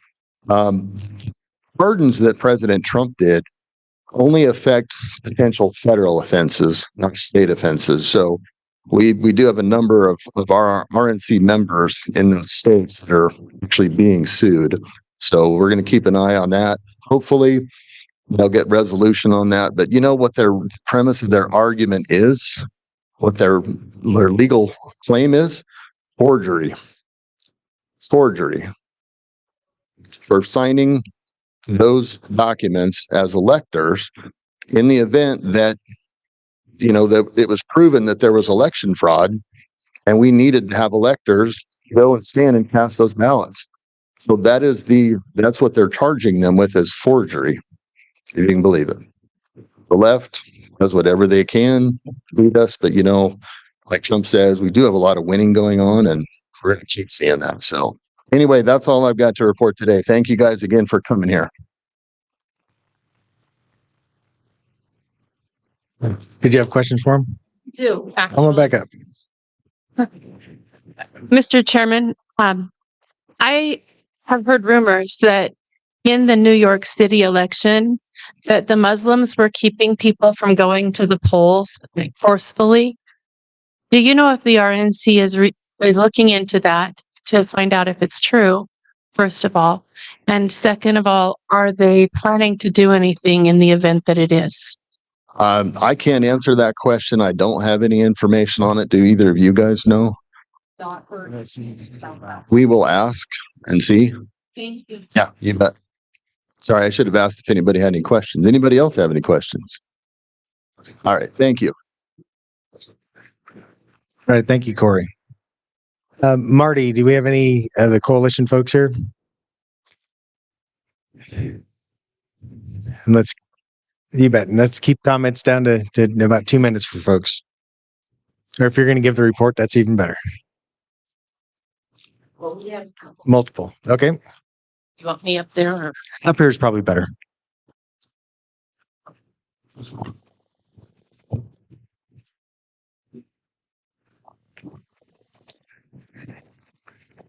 Oh, it's good to be back in Goshen County. Our first report is from Sherry Davis and the Wyoming Federation of Republican Women.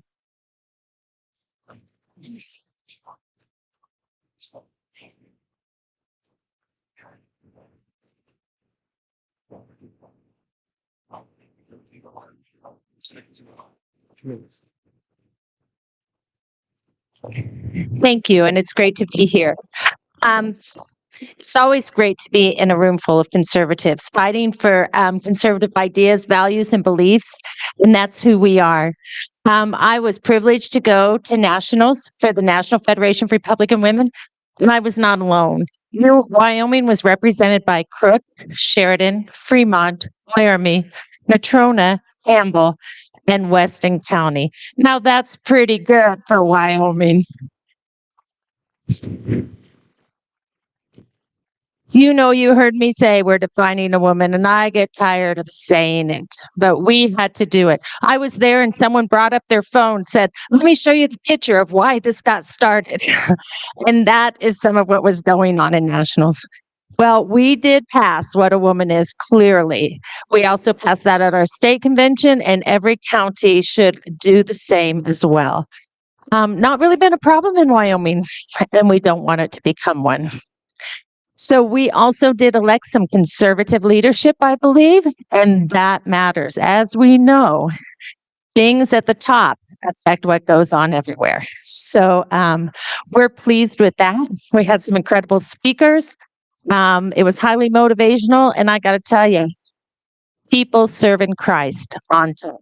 It's a good place for us to be. Our state convention took place as well. We have leadership, and they dare to put me in for 2 more years, if you can believe that. We also have people in, thank you. We also have people from Sheridan, Campbell, Crook, Laramie, and from the virtual group on our committee chairs. So thank you for those who serve. And if anybody else wants to be in a service position at our state level, please come speak to me. We appreciate what's going on. We need county involvement. We know Republican women make a difference. And thank you to the Republican women here for the way they've served us. We appreciate that. So let's think of what's going forward. We did have excellent training. I'll mention this at our state convention. The Leadership Training Institute was there and talked about how to win elections. And I got to tell you, they did a great job. So we care about what's going on. That's why elections matter. That's why our legislation matters. So I'm going to pass around. I've talked to some people. I'm going to pass around a sheet you can sign up for. I think you're aware of the Legislative Action Committee. The Republican Party does a great job with that. Republican women. Hopefully the Republican Party's in there too, but the Republican women. So they look at legislation and they will give you the numbers. You can copy and paste the committees, and then you could copy and paste your comments, or you can just hit a button and look at that legislation yourself. And I put my opinion in the subject line. Our legislators are overwhelmed. We want to support them. They see thousands of emails. If they go through those emails and see in the subject line, support House Bill 101, they're going to get a message, right? And you can put a little footnote by it, whatever it is to be about. Let's say it's keep pornography away from our children, right? They're going to get a clear message. And we know how many of our legislators support that. They need to hear from us. So the legislators who are on the fence, or maybe don't, know there's a lot of people that want them to move in that direction. So I think the Legislative Action Committee is very important. We also have a legislative event Republican women did. And for people who went last year, I think you should talk to them. We really enjoyed it. Different counties or mixed counties got Airbnbs. We hosted one another. We went to committees. We were spoke to by legislators, and we got to be part of the process. So sometimes some of us are just comfortable being in the room, and I'm going to tell you it makes a difference. Some of us are comfortable speaking, and that makes a difference too. It's also good to get together with your Republican women around the state. So President's Day week is when we will go. And I like to do that every year, if it's a budget year or not, a regular session, because it puts us about in the middle. When things are happening in committees, when bills are moving forward or not that we think should be. So I'm encouraging you to sign up to be part of our Legislative Action Committee, be part of our legislative event. And so those people who do not have a Republican Women's in their county would not receive that information from their president. So if you pass your sheet around, I'll pass my sheet around and you can sign up for it. So I'll just end on one note. I went to a Veterans Day ceremony where the veterans presented the colors and where they shared a table for the service people who are missing in action or prisoners of war. And I thought, how can we honor these people? People that gave their life for us, people that gave their life for our freedom. What can we do when we're doing it? We're being involved. We're protecting our freedoms. We're reading the legislators. We're voting for people who defend our freedom. That's what we can do. Should we serve in the military? We may be called to do that. We are not in the same war state that they was when they fought for it. But we have a fight. And you heard it last night. Harriet Hageman didn't make it clear that they were selling out our nation right underneath us. Those were political issues that were changed because people were involved. So thank you for your involvement. Don't get weary doing well.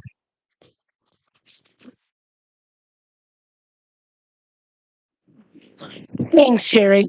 And if you don't have a chapter in your county, you can always join the virtual chapter. Secretary Donna Rice is chairman of that, but you can talk to me or Dawn and a lot of other ladies in here. Next, Laura Davy for Moms for Liberty.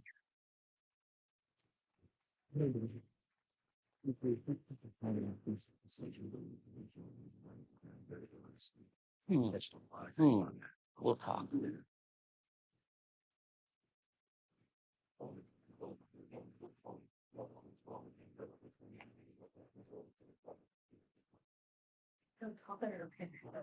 I was wondering if I should have brought my step stool. No beatings. Oh, not at all. Good morning. I am Laura Pavey, and thank you for the opportunity to let me speak and bring you an update for Moms for Liberty chapters across Wyoming. This year, 6 of our leadership members from across the state attended National Summit, and we came home with a tremendous amount of information, tools, and encouragement. One of the most eye-opening takeaways is just how politically one-sided the national teachers unions have become.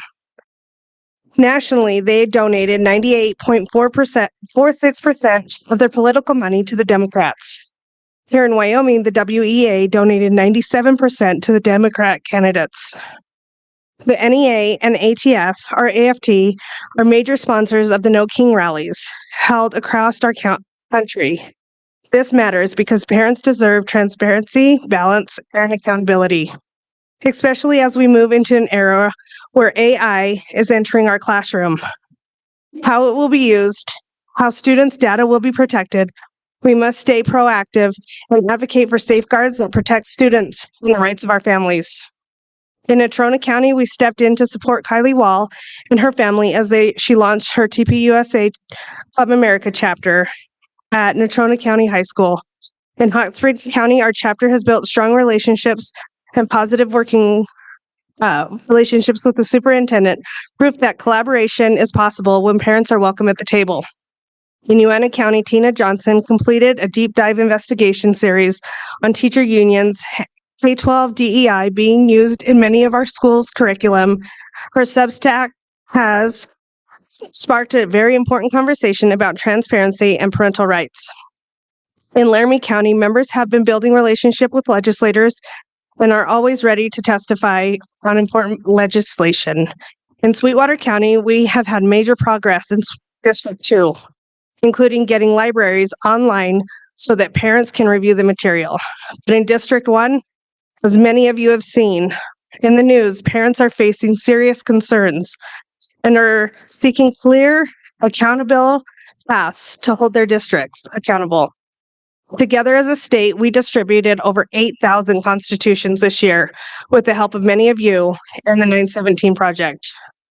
Many of you have asked us lately, what can we do to help? And we have some great tools. Our county Republican platform and resolutions lay out ways of what we can do to help defend, what is needed to advance, and what our communities need to hear. These documents center around the core principles of family as the authority. Over the last 2 legislative sessions, we've passed several major laws, including the ESA, What is a Woman, Parental Rights, HB 147, the DEI prohibition, and others. But laws on paper are proving not to be enough. Are your districts following them? Communicate with your legislators, hold your school board trustees accountable, educate your communities about the laws that have passed, read your district policies, verify they align with state statute, request your curriculum, and read it yourself. We also need to recognize the challenges that are happening statewide. We all know that there's a well-funded organization who has templates, recommended positions, and influence many of our school boards. Even well-intentioned trustees often end up relying on them more than they do the families they represent. This happens on a financial side as well, in budget negotiations, staffing compensation, and district finances. Parents have far less of a voice than these organizations who come before our families who fund the system. If we want to have an equal seat at the table, we need every Republican in every county to ask for transparency. Remind the school boards that their authority comes from the voters, not the associations, not the unions, and from the bureaucracy. We are ready to work with every one of you to ensure that what is written in our platforms and our resolutions become reality in both law and in our children's classrooms. We brought a bunch of flyers today, and we have also launched a Wyoming Moms for Liberty Facebook page statewide. Please follow us, stay connected, post about what's happening in your community, and let us know what we can do to help and support you in your area. Thank you. Let's switch it. I know. Thank you, Laura. Next, we have Don Odom with the Conservative Coalition 307.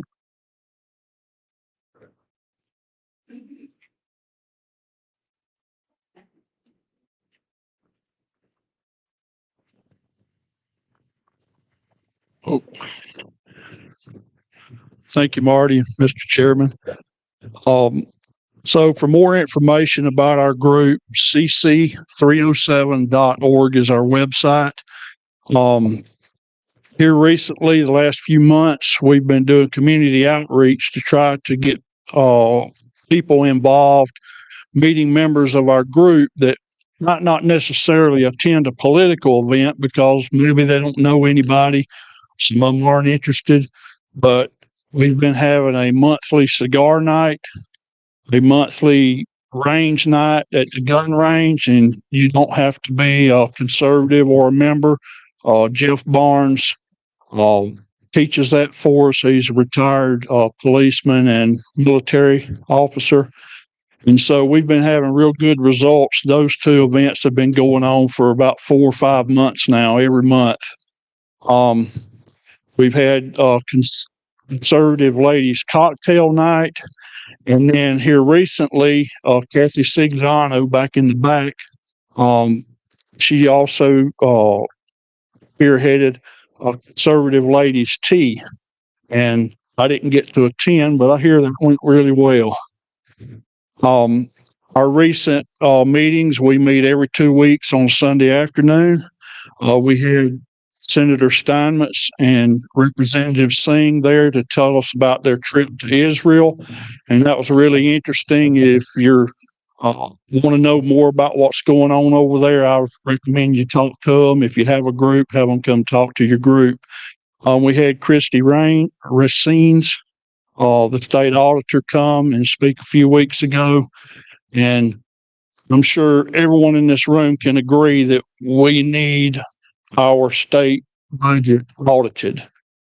But she enlightened us that it would be hard for her to do it. There'd be a conflict of interest where right now she's actually acting as more of a comptroller. And so we're hoping that future legislation can do something about that situation, because it doesn't matter who it is. An elected official needs to know that we're going to keep an eye on them. And it's not just a gotcha thing either. If we do an audit and they come out good and clean, then kudos to them. We appreciate it as taxpayers. We had a food drive for a organization in Cheyenne called Veterans Rock, and we delivered the back end of a SUV full of food. And Veterans Rock helps veterans and local active duty military at the Air Force Base and the National Guard down there. We had a meet and greet with gubernatorial candidate Brent Ben. The recent UW Turning Point fundraiser, we sponsored a table there, and which was just a small part. They raised $20,000 for the UWTP USA. We helped, I'd say it was mainly Nicole and Kathy and a handful of others. I was working the LCCC Turning Point chapter with their kickoff event, which signed several new student members. I don't have the figures on what they raised money-wise.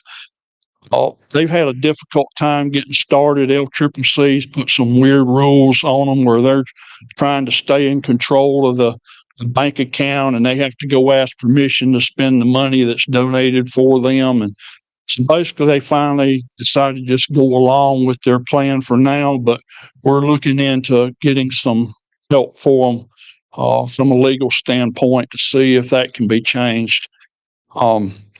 Tomorrow afternoon, Jeff Barnes will be giving a presentation on our rights, laws, and recommendations regarding exercising our Second Amendment rights. We live in a great state for those rights, but that doesn't mean that you couldn't be in a tight spot if you had to exercise it. A lot of legal entities are looking to arrest you before they ask any questions. And so he's going to help us to be prepared for those situations.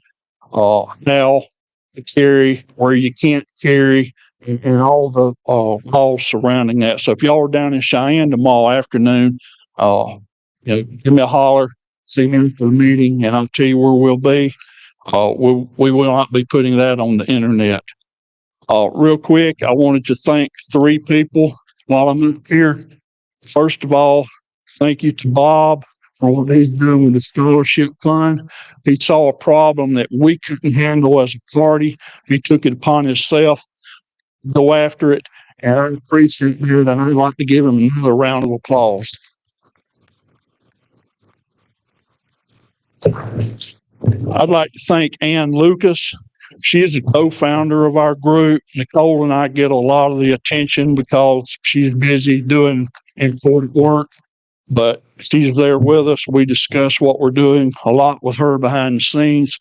So a lot of times people say, well, thank you, Don and Nicole, but it's not just us. Thank you, Ann. And last but not least, we've had some turmoil in our county between Republicans. We're conservative. You're not conservative. There, all that stuff going on. And I'd like to thank Lorraine Corbett, our chair today, because she has appointed my wife, Nicole Odom, to fill the vice chairwoman spot to fill a vacancy. Thank you, Lorraine.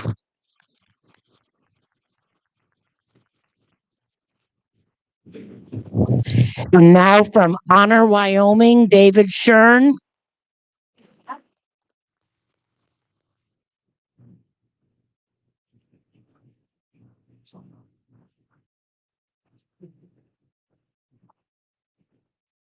Thank you very much. So I put one of these on everyone's table, and I just put some in the gallery as well. If you didn't get one, if you could touch base with me. We launched two big tools this week. One is the campaign finance tracker. So that launched yesterday. And so there's a QR code that actually has a video of it and explains how we get the information. And so we will continue to gather information so we can nail down the web of, where's all the money going, and who's donating to campaigns. The next tool is the Meet it's unelectedwyoming.com, and it's also on honorwyoming.org. And so what we're going to start doing is tracking the 140 state boards and commissions across the state. So just like we do with the bill tracker and we do with our integrity index for legislators, we're going to start doing that for the state boards and commissions, and then getting that information out to everyone in Wyoming, so you know what decisions they're making. And then you could follow up. We're going to have links on how to contact them and help you with messaging if you like that. Also, there's a QR code on that as well. It's a quick little video. And then on Tuesday, a couple of us from Honor Wyoming will be testifying at the Management Council to make sure that they don't forget to tell the LSO to unblock our emails. We're going to keep that topic relevant. And so we'll be there on Tuesday. And then we will be doing the bill tracker again for this upcoming legislation session, the budget session. And you'll be able to click on it, sign up for the text messages just like you could previously. And so if there's a certain bill that you really want to follow, you can sign up and you texted alerts within 3 minutes of when an action is taken. And we have a mini documentary coming out. It's 25 minutes to 30 minutes. We're still editing it. It should be out in a month. And what it addresses is we've interviewed parents all across the state about the state's overreach when it comes to parental rights and WEA's actions in their school districts. Like and subscribe on Instagram and Facebook. Thank you very much.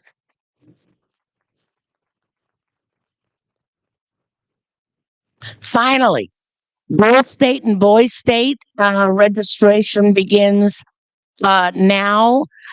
Contact your local American Legion to get your junior girls and junior boys signed up for 2026 girls state.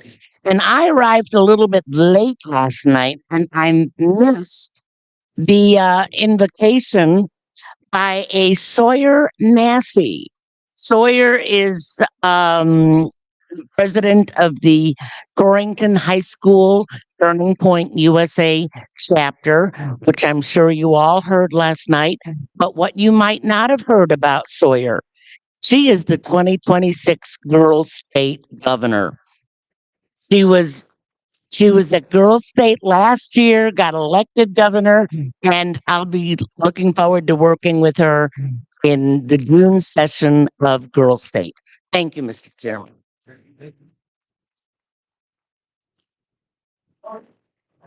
Is that a question for you, Marty? Good question for you.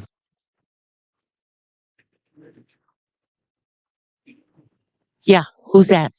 It's coming up to the mic. Here, sit down. Get the microphone. I just want to not ask a question, but I do want to say that I used to amuse myself by asking a teenager that I would see if they knew who it was or where their rights came from. Where do your rights come from? And I generally got blank stares. Sometimes they would say the Constitution, but almost never. And then I met a young man and he said, well, our rights come from our Creator. I said, oh, that's wonderful. Where did you learn that in school? He said, oh, I didn't learn that in school. I learned it at Boys State. So I want to really tell you to push for Boys and Girls State. This is the only place some of these kids are getting any real picture of our origins. I have adult women now that have come to me and said, Marty, I learned more about our government in 1 week at Girls State than I learned in 4 years in college. And I just might want to mention at our Lincoln County events, we started doing something. We started doing the 100 question citizenship test. And our chairman can tell you the story about some people coming up to our booth wanting to take the test, and a couple sitting off on the side, and came up to him later and said, now that's what the Republican Party should be doing. So, thank you. Thank you, Marty, and all the coalition partners there. Did Gabe say make it today? He said he might. Okay, he said he might be able to. So okay, just wanted to make sure. Didn't want to leave anyone out. Next up, treasurer's report. Thank you. And actually, before we start that, I don't need a break. All right, let's recess for 5 minutes.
She's got to get one thing square before we do this.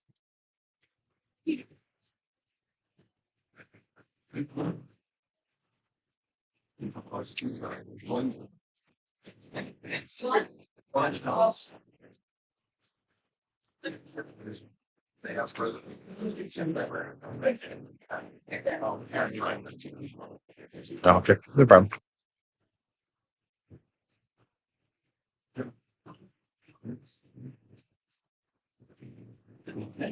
Is Kathy ready?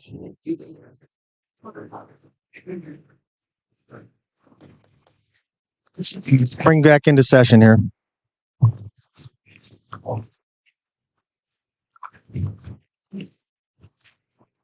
So everyone knows Kathy's checking on when lunch will end up being. So I know there's lots of folks who are probably getting a little hungry too. So why don't we go ahead and get started back again? We'll pick up at the treasurer's report, then move into the district representatives' reports and the executive director's report. Awesome. All right. Well, thank you all for joining us today. My name is Dallas Terrell, and I'm the treasurer. I'm going to start by just going over a couple things that we have in the works.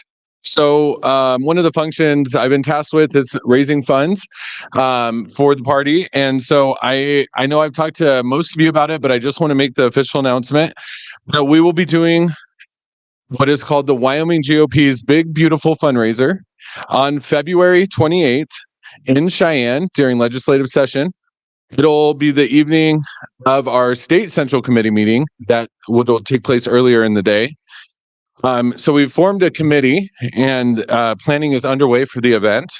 You can reach out to me with any questions, or if you would like to be involved. We are looking for volunteers. We do need help. We need all the help we can get. If I'm not available, Connie Zernecki will also be assisting in this, keeping us all organized and things moving nicely. I'm going to give you her phone number. So if you guys have questions, if you want to write this phone number down, it is 630-927-8269. And either one of us will be happy to help you. We'll help direct you if you would like to help us in our efforts to fundraise. This event will be huge. So we currently have 460 tickets available to the public. Tickets are live now on the website. They went live just a few minutes ago. So you can purchase tickets. I am going to throw out a challenge and a goal for each county. We want every single county in the room to be represented at this fundraiser.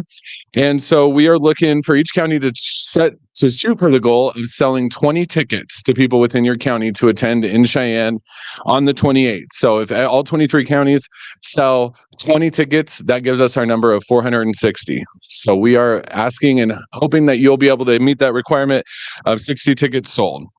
Our keynote speaker at this event, her name is Mylene, and she will be speaking to her experience fleeing Cuba.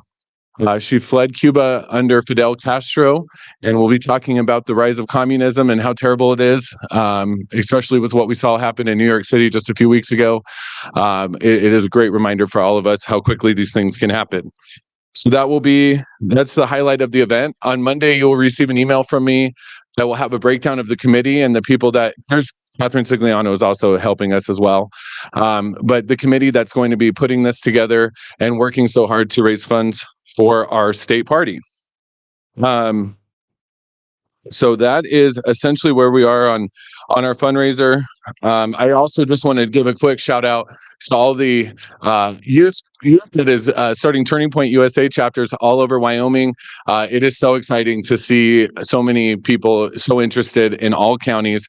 And if you need help, or if you're questioning how to start a Turning Point USA event, I am more than happy to assist. I've done work with them in the past, and we were successful in getting one started in Cheyenne at LCCC. And I would be more than happy to assist you with any questions or the best I can in doing so. It is exciting to have such support there. So thank you to those members. I want to just briefly go over a couple things here on our budgeting, our budget report. Sorry. You guys will see that it's from it's September 2025. The only reason we don't have one that's more updated is because we have not received a current financial from Red Curve. But as soon as we get that, we'll get that sent out to you. Kathy works really hard on that. And it brings me to my next point. I always want to give a good shout out to Kathy Russell for all the hard work she does for us. So we give her a round of applause, please. She does a great job. We're super lucky to have her. And then I just want to touch base on our county shares report. I would like an update if we can as to where we are. So if everyone's got that sheet out in front of them, I will make one quick note that at the very bottom under Natrona total due, please disregard that line. That line is incorrect. And was just not sure what happened there, but it is incorrect. So please disregard that line. But is Campbell County here? Can we get an update on where we are with shares from Campbell County?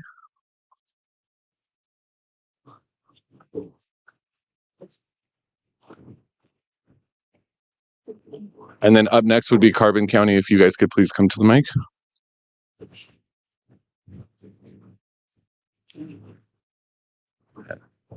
Yes, Campbell County, we are currently thinking about our next upcoming fundraisers. We want to make sure that we're in a position that we can get the shares paid and have money left over for business and future fundraisers, but we're working on that and we'll be getting those dues. Okay, thank you. Carbon County. Mr. Treasurer Joey Careni, Carbon County. We are in discussion in Carbon County when we will be paying our shares. Some of my members have concerns about tradition that when you pay early, you get front seating. The last two conventions, we were seated up front and way 50 feet to the side. They're a little concerned about that. They're also concerned about budget in two different places has legal expenses, election and non-election related, account for 40% of total shares across the state or counties of the state, and that every time we have something going on legally, they can't find out about it because it's mostly discussed in executive session. So I'm working on some relief with that, fully moving forward, but right now, the majority of the Republicans in Carbon County are a little concerned about how things are budgeted and all the legal expenses we're picking up and paying for things that Carbon County is not involved in. Okay. Thank you for the update. We've got Converse County at 50%. I think we were good on them. Ocean County paid this morning. Thank you. Laramie County, I was told, Linda, the check was in the mail on Wednesday. Is that correct? Thank you. So we're good on Laramie County's 50%. And then Sweetwater, can we get an update on Sweetwater County? I don't see where they're at right here, right in front of me.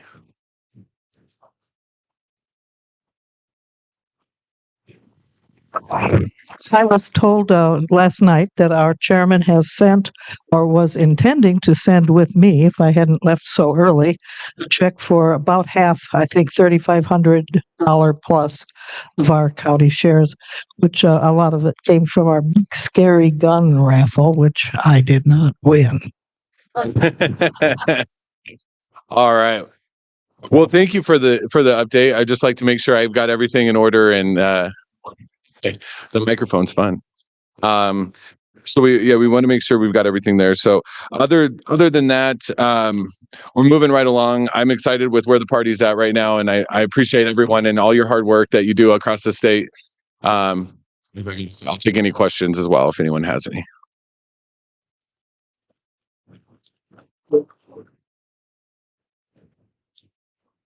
Marquette County. Question: did Natrona County pay their shares? And if not, are you going to call them up to the mic like you did these other counties? Yeah, that is a darn good question. And I had spoken with Rob Henry. As everyone knows, and that's something I should have probably added to my. Actually, I'd asked some folks to ask that question during my chairman's report.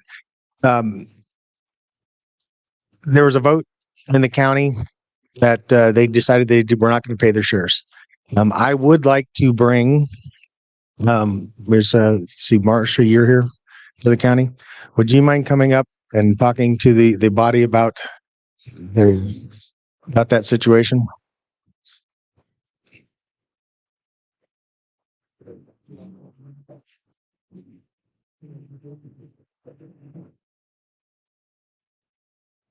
Marcia with Natrona County. I'm not, what is your question? If you could let folks know what the decision was and why the decision was made not to pay the shares. I think everyone here, they do pay their shares up to this point, and it would be worthwhile. I was asking Chairman Henry to do that. He said he was not going to be here, but that doesn't absolve the county the responsibility to explain to the body why where the decision was made. So I'd just like to go down that road. Sure.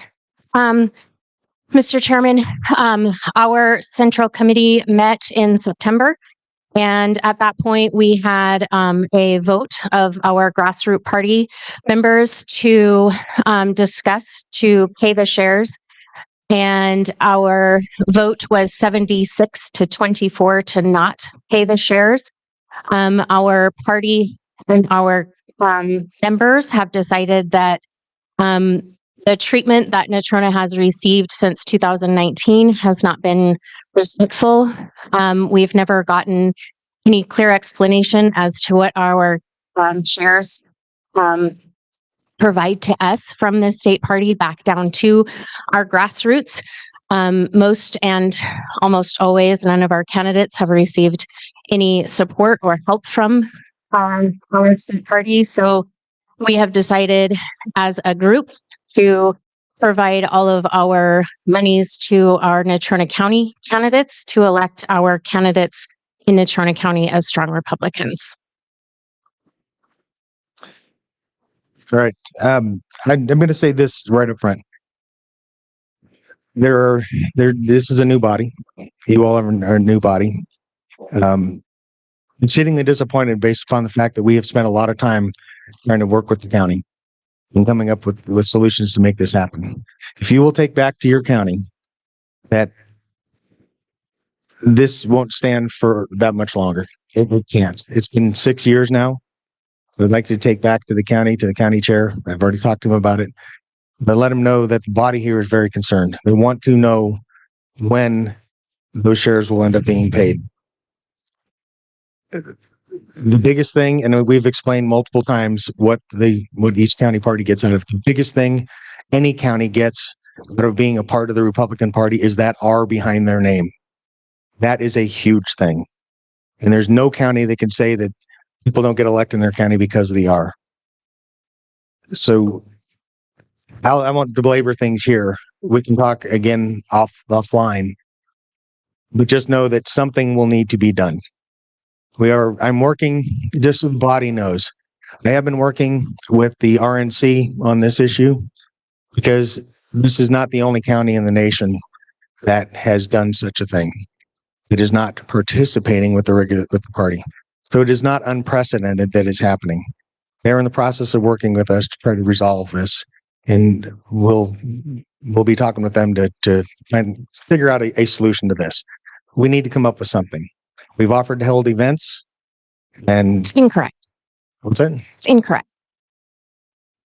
That I did not come down and state in front of your whole body that we offered to hold events that the county would actually run and paying their bills off? Correct. That is incorrect. You're saying that I did not say that. What I'm saying is that what you stated at that time is that you would like to get ideas from everybody and that you would help us. But you have not offered any help. You have not made even a phone call to us. You need to talk to your chairman. I did. About that. Because I've stated that multiple times, that we would provide speakers. We would work on providing speakers. I'm not going to argue about this for a long period of time. The bottom line is, Natrona County, we're trying to help bring you back into the fold. We have been doing things to come to the table, and we're not seeing that from your side of the house. Mr. Chairman, may I speak, please? You did. Okay. So I believe a couple of months ago, your executive committee came up with a statement that they were going to support Natrona County. Since that time, there has not been one phone call from any of the executive members to any of our executive members. As a matter of fact, on November 1st, our chairman ended up calling you because you didn't make the phone call. That is not you trying to help our county. That is you just avoiding the conversation. I'm not going to argue with this about this with you either. I know our truth, and I know that our members are very upset with our state party and that they need something from everyone at this executive committee tables to come together. And we, as both New Jersey County and also our state central committee, we all need to come up with a solution, and we all need to talk about it. And I think that that is something that would be respectfully taken. But at this point, we haven't felt any respect or any honor or anything. And we've had no discussion with any of you because none of you have questions. Right. I'm going to state this for the record. When I talked to your chairman, he was supposed to call me after that meeting that night. I asked several other people to contact him and have him give me a call. He agreed that he would be the one initiating. He also brought it up in another meeting. So I'm not going to argue about that. We're not going to go down that road. Body at large is the one that will end up making any decisions that come down the line. I would still like to work with the county. We just need to set up something that we can sit and talk. If it's this body that makes a decision, so be it. It's fine. We're open to having communication. Yeah. Absolutely. Just want to let you know that this is something that's been dragging on for 6 years. No different than the Title 22 stuff that's been dragging on for a lot of years. We need to resolve this because we need to have this taken care of before we go into the 2026 elections. So please take that back to your chair. I would like to talk with him again. If he wants me to call, I will call. It's not the way it should be. Anyway, that's it. Do you have any other questions? I appreciate your time. Thank you. Mr. Chairman, I have a couple of questions, and I just would like to say I'm very uncomfortable. This feels like a parent getting onto a child right now. And I am really alarmed that you're pulling friendly people like Norberto up here to have to answer for this. You know, you told us you were raising $400,000 for the party. How would you feel if we drag you in here, make you talk about that now? Okay, my question for you, just the pot calling the kettle black is what you're doing. These people are working hard in their county, and you're treating them like a child. I will. Okay, I would like to know what the RNC takes precedence. I believe Robert's rules 4321 is that you are required to stifle any name calling or accusations that have nothing to do with the point in her own personal nature. This time, I will make this call right now.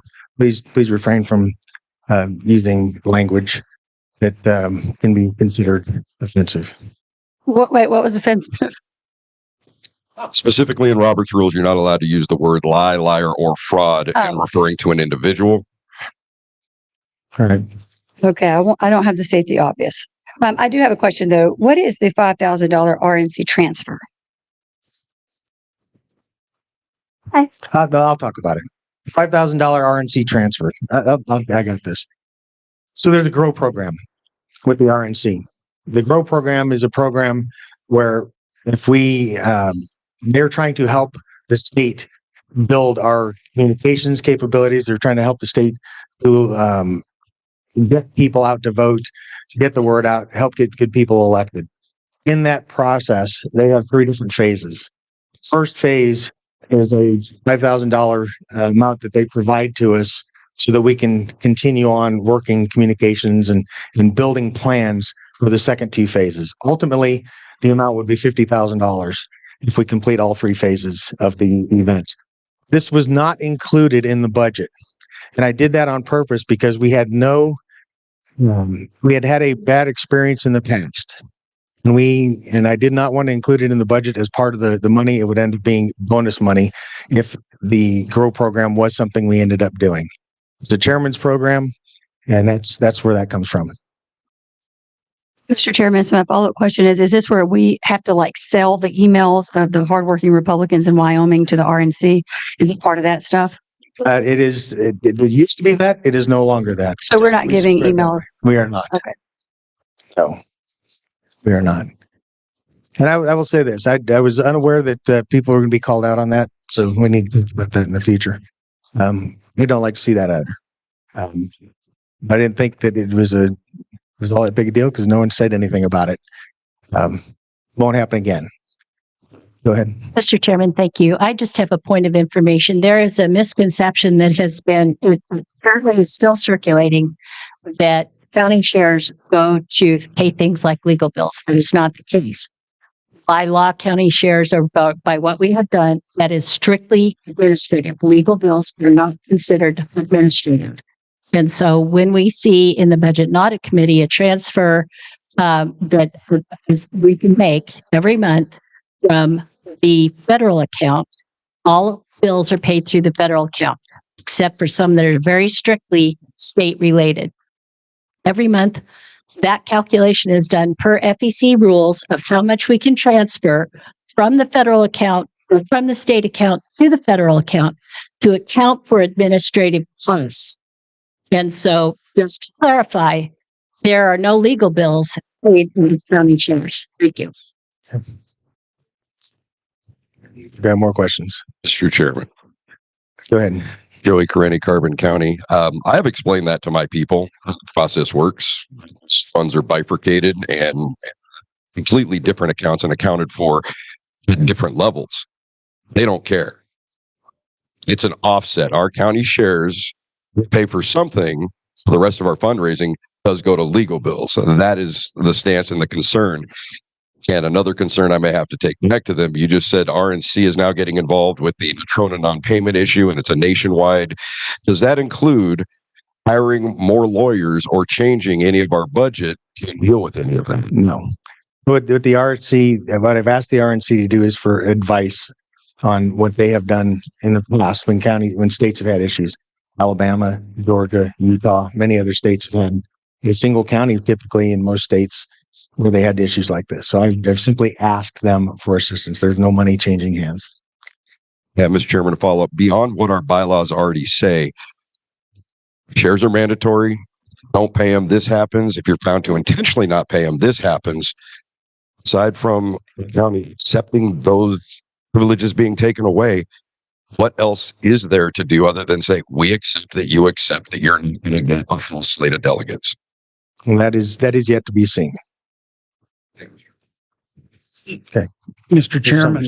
Chairman, thank you. On your county share status report, you have Sublette County paying $15,687.50 on 9/2/2025, and I think that's a mistake. If we did pay that, we ought to be good for quite a little while. What? Oh, yeah. And in that row, you're correct. Under the payment side, it is the lower amount. And Mr. Chairman, just one other note. I have heard from members as well the concern about legal fees that are go out the door by the state party. So it is a concern that I hear as well. So thank you. Appreciate that. And I will note that this body had actually approved the defending the Hot Springs case at this point. So if this body decides not to go down that road, they can also unapprove that. Go ahead. Mr. Chairman, Lance Oviatt, Lincoln County. And that's way too short. On the legal issues, there was a question raised as to what's going on, the transparency of that. And that maybe that's only discussed in executive sessions. If anyone is interested and wants to listen to the court proceedings, they are live streamed. If you contact the judge's office, the judge doesn't have to live stream them if the judge doesn't want to. It's an optional thing. But if a judge's chambers gets enough requests from the public to live stream their proceedings, they do. It's audio only, but anybody can get on the Supreme Court's website, go to the district court audio, and you can listen to those proceedings and you can hear the arguments being made by our counsel and the opposition. So that's about as transparent as it can get. You can get on, and if you don't like what they're arguing, what they're saying, then you can bring it up. So that's not done behind closed doors. Appreciate that. Okay. Back to you. All right. Well, and I think that pretty much sums up my report. And again, no disrespect. I just wanted to have an idea of where we were at. So thank you guys very much. I appreciate you. Appreciate all the work you do. Thank you.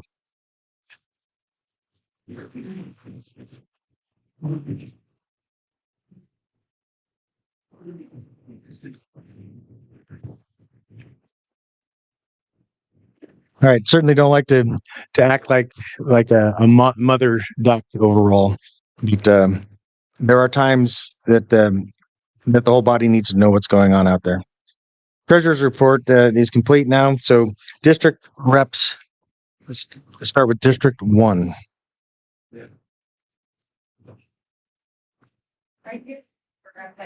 Can you come up here? It's easier.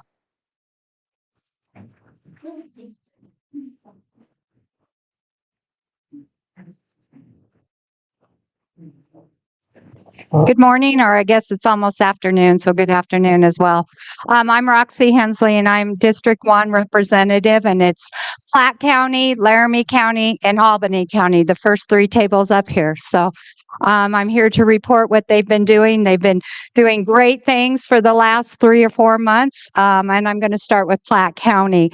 The hot topic, the local issues of the day there is wind and solar projects that are wanting to come into their community. And if you haven't read about this, it's all over the news. And I would encourage everyone to update themselves on these issues because it not only affects Platte County, but it affects the whole state of Wyoming. Party is focusing on educating the public on the pitfalls this type of development if it comes into their community. So I guess it's fair to say that they are not in favor of this type of development, and they are letting the people in their community know why with facts and issues. They did conduct the state survey that Kathy sent out from the party, and you want me to read the results? Or are you okay? The results are that their priorities are number 1, the election 2026. Number 2, the school savings ESA. Number 3, spent nuclear storage. Number 4, nuclear energy. And number 5, property taxes. Good job, Platte County. Laramie County, sometimes I talk really loud, so if you can't hear it, and I back up from the microphone, but if you can't hear me, let me know. Laramie County, they had their Red State Rendezvous, and it was very successful to the tune of them being able to pay for their dues. Is that correct? Half their dues. So good job, guys and ladies. They are meeting monthly, and they're working on their survey, and we'll have the results to Kathy and Brian as soon as possible. Albany County is very busy. Albany County is a difficult county as far as getting people involved, but we're focusing on fundraising with a mailer campaign and candidate recruitment. What we're really wanting to do is get some candidate training, and we would like to work with other counties and perhaps the state party to get someone in here to help us to train our candidates, because it's really needed, not only in our community, but in other communities as well. We have our monthly Common Sense dinner and a guest speaker every month. It's a partial fundraiser as well as bringing prevalent issues to the community, and it's a forum to allow the community to come and listen to those issues from experts in the field, as well as asking questions of our speakers. And it's very successful. We see more and more people coming to these, and it's headed by our own chairperson, committee person, Jerry Gruber. And it's gotten to the point that we are always looking for a bigger forum to hold these events. Our local issues in Albany County right now, I'm sure you're all aware of this, is a surface drainage water fee that's happening in many communities throughout the state. The issue of the day is whether it's a fee or if it's a tax. And our group went to the city council as well as other people in the community, and we spoke on it. And so at this point, the city council has put it on hold.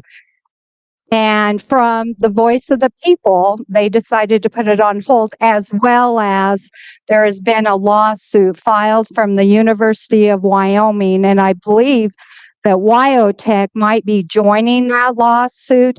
And whatever that outcome of that lawsuit in Laramie County, as well as in other counties in the state, it will affect what is happening in your community. And if you're not aware of that surface drainage water fee issue, I would be more than happy to talk to you about that outside of this meeting. We are also focusing on the special purpose excise tax that we have we have a special election coming up in May. And we are out educating the people in the community about certain projects that the county commissioners and the city of Laramie want to put forth for this tax. And it's been very effective. We talk about it at our meetings and we talk about it at the dinners. And we want our city and our county commissioners to be more transparent about how they plan to spend this tax if it is passed in May. Okay, thank you. District 2.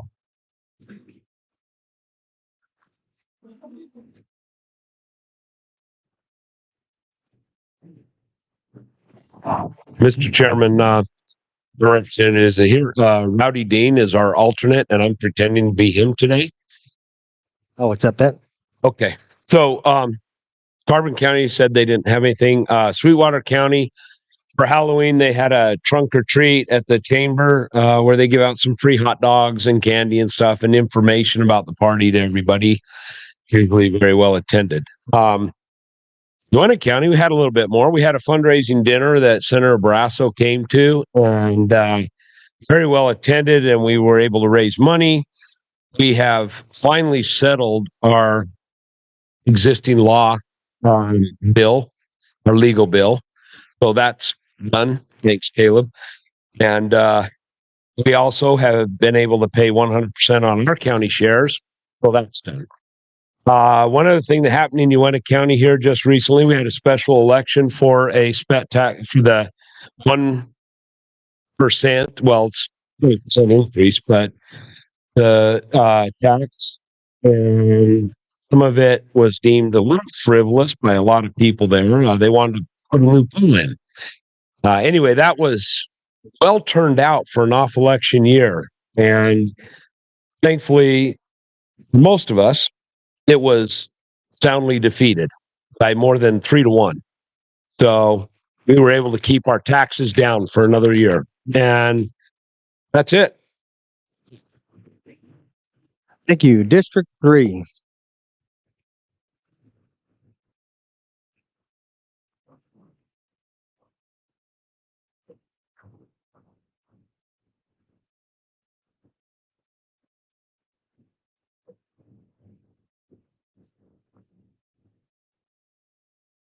Me?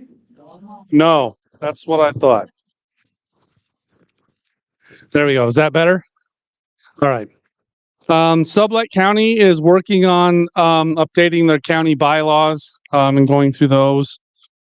Teton County, they have just organized their what they call their watchdog committees that will be attending all the different board meetings and then being able to report back what happens there. And then that they work in conjunction with the messaging committee that they can get out the message to everybody what happened at those commission meetings or council meetings or school board meetings, all those different meetings that occur. That, as we know, if you've ever been to some of those meetings, nobody there except for board. And so this is able to get that message out to the community on what's going on in those meetings. Lincoln County, we did submit our survey on the state priorities, and we have we scheduled a poker run for July 11th. And what we're going to do with that is we're going to invite candidates to come and be the poker run stops.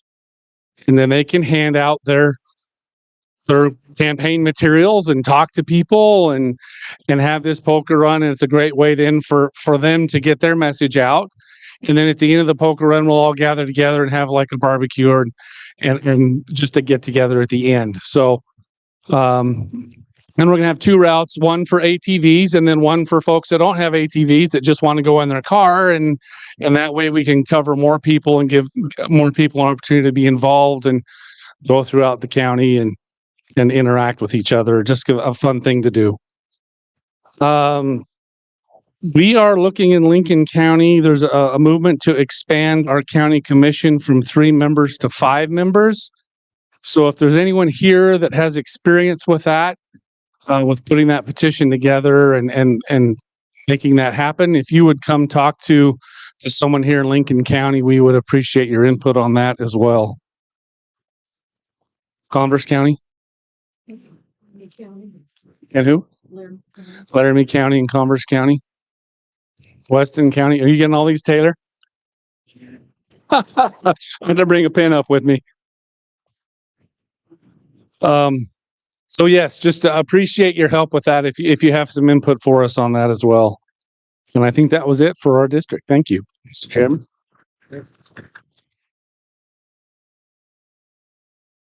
Four.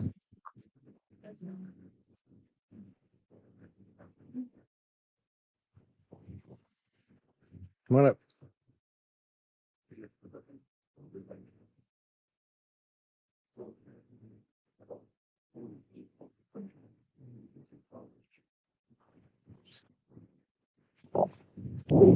District 4, we are Fremont County, Converse County, and Natrona County. So October 14th, Gabe Saint and several churches put on a memorial for Charlie Kirk and Douglas that was well attended. November 18th, we're doing a roundtable discussion on Convention of States.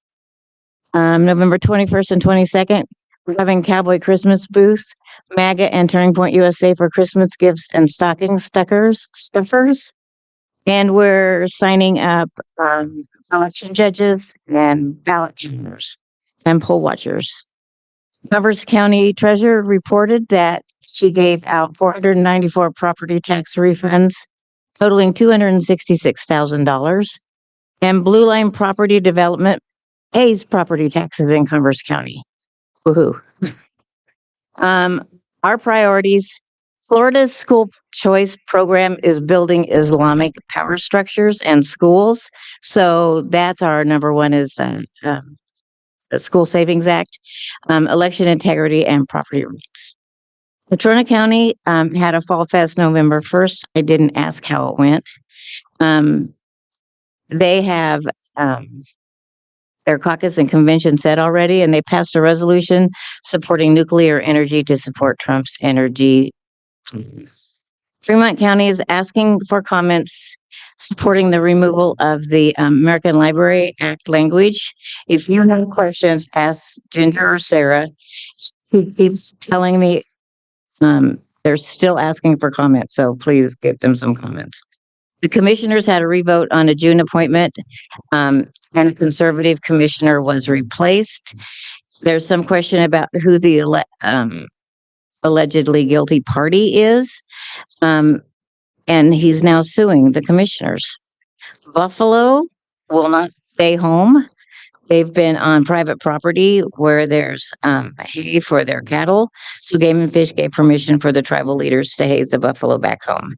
They're expecting challenges from the Democrats at the next election. And their priorities are property rights, remove Biden's social policies, election integrity, and non-governmental organizations, and the impact on taxes versus expenditures. Thank you. Great, thank you. District 5. Keep down here.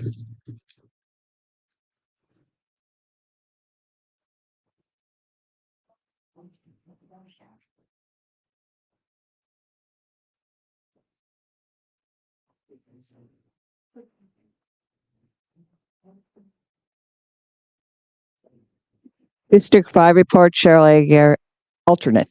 I'm not Vince today. So I'm going to start with Bighorn County. We have 4 counties.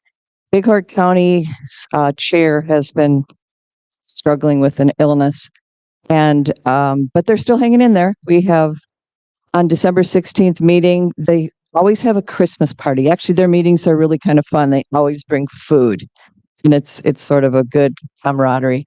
They also help sponsor a veterans breakfast. Washakie County. They finalized their Republican Christmas dinner. We have been educating our members on the purpose of the precinct caucuses and the importance of debating all ideas to prepare for a fruitful county convention. They say they have been planning their Lincoln Day dinner and reestablishing cooperation with the Washington County Republican Women's Group. Meetings have had very good attendance and participation. Park County. Park County has had a very engaging quarter. They continue to hold monthly meetings of the Central Committee to allow for engagement of precinct committee men and women. Also, they have been having monthly executive committee meetings in preparation for their regular Central Committee meetings. They have been averaging approximately a 65 to 70% attendance rates with proxies and actual persons present. The bylaw provision of allowing members to notify the chair of their absence has been working very well with people, now informing them in advance of the meetings to seek excused absences or of their use of proxies. This has allowed them to have meaningful and substantive meetings with adequate attendance representing Republicans in the county. During September, this is still Park County, during September, the caucus and convention dates were set, and that's soon. And they adopted a resolution regarding the use of mRNA vaccines. During their October meeting, they had a presentation by the county assessor and treasurer on property taxes. Also, Representative Rachel Rodriguez Williams provided an insightful presentation on the Freedom Caucus and caucuses in general in the Wyoming legislature. During the November meeting, they were able to welcome Chairman Miller via Zoom to speak with the Central Committee and guests. Chairman Miller spoke of his vision moving forward, current events, and entertained questions from the floor. Very positive feedback was received from the body. The Central Committee adopted a resolution pertaining to elected officials using taxpayer money for membership in statewide associations. Also, legislative priorities were compiled and sent to the Wyoming GOP. Lastly, there will be a December meeting held in conjunction with the annual Christmas party. And the last county is Hot Springs. Hot Springs County continues to meet monthly. We have also, I chaired a committee, bi-monthly, a bylaws committee to take the time and that you usually don't have at your county convention to sort of straighten them out logically. Sort of interesting that it all gets kind of convoluted, and by content. As you all know, our county is very divided, but we intentionally included both sides, so to speak, in the discussions. And twice a month, we sit around a little table in a little room and we pound out the bylaws. It's been I would encourage you all to do that. We also have a resolution you'll see today on runoff elections. And we are going to be holding early in the year next year, Charlie Kirk dinner instead of the regular Lincoln or Reagan Day dinner. Thank you very much.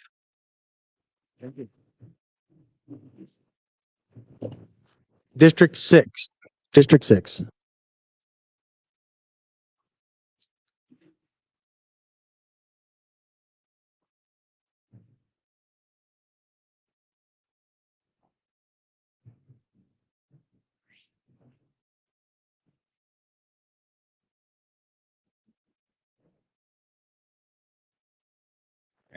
Roberto Orellana, Campbell County Chairman, District 6 Delegate. Mr. Chairman, starting off with Sheridan County, they reported that they had their Reagan Day dinner in October. It was a huge success, drawing in new conservatives to engage with the party, and they shared that they exceeded their profits donations from previous years, which is fantastic to hear.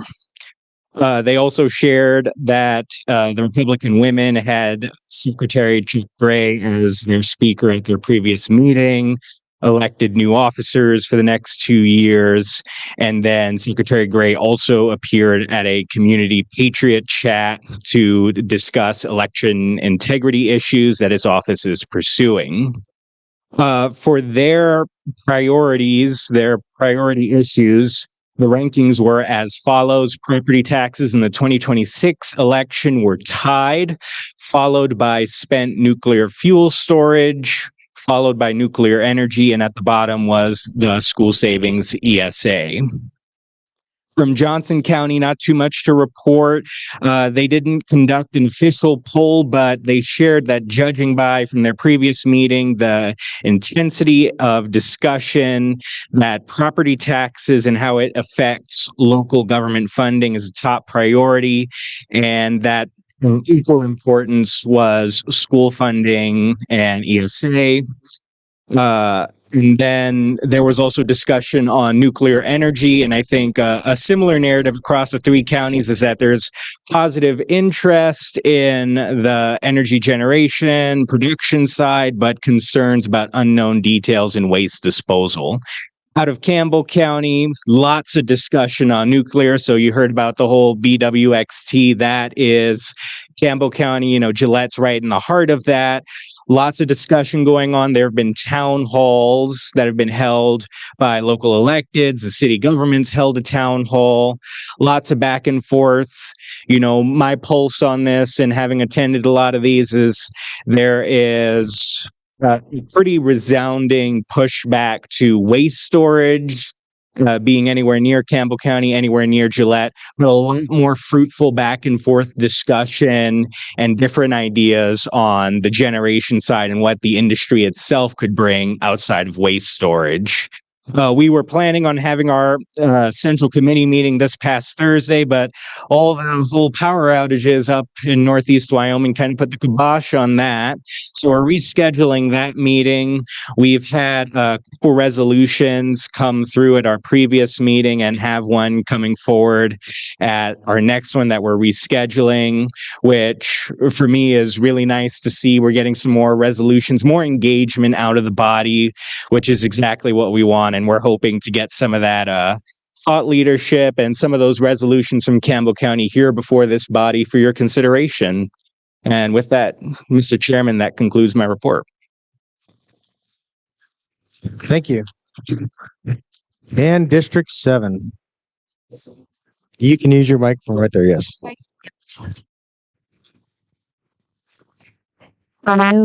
District 7, which consists of Crook, Goshen, Niobrara, and Weston County. I'm going to read a little bit about Crook County's report from Chair Mark. He included a public comment that he provided to the Weston County Commissioners meeting. Now, just as a side, since it's connected, Weston County Chair Carrie Drost did thank him for that. So that is part of her report. So I just want to make sure you understand the connection there. So they are really asking overall that the state party get involved in the situation that is taking place up there. Based on the information being learned, Weston County is kind of a canary in the coal mine for election integrity. So that's one thing they're really interested in looking at. Governor Gordon's office has received several additional complaints and is reportedly taking a second look at his findings. Let's see here, on October 26th in Sundance, Crook held their first precinct social hour. It took place at the home of their 1616 precinct members and was well attended. The event engaged several Republicans in their precinct that have not been active. And they really thank Representative Chip Nyman and Chris Nick for attending. few lessons that they took away is even in their small communities, there are a lot of new names. Engagement is challenging as they're only provided names and addresses from the county clerk, and they found this style of grassroots to be quite effective. So they also had a central committee meeting on September 18th. They motioned for a communication plan, amended and passed. They also had a motion approval on a new logo for the Crook County Republican Party. And I do have to say, it has a great picture of Devil's Tower, so you have to check that out. Then they did make a motion and approval to pay their state dues plus an additional percent on top. So thank you. Again, Carrie Drost, Weston County did thank them for that statement that was made, so it was appreciated. At Niobrara County, we also have paid our dues in full. We continue working on a lot of things locally, and you see us all over the place since we're the least populated county. We're involved in every single thing. So you might think it's a Republican meeting, but really it could be the son of a gun banquet. It could be the school Veterans Day presentation. You will see all of us everywhere. And so we stay busy on all the things. Very, very good stuff happening there. And then finally, Goshen County is our final county in our district. And another big round of applause, if you will, for them hosting today. They have done a great job. With that said, I think, Kirk, did you still want to add on some additional items? He was going to speak separately. Nope, lunch is served, ladies and gentlemen. So, okay. Oh, and more. Just kidding. Oh. When you're done, we'll be going to lunch. Perfect. Thank you so much. Okay, I'll finish with District 7. Thank you.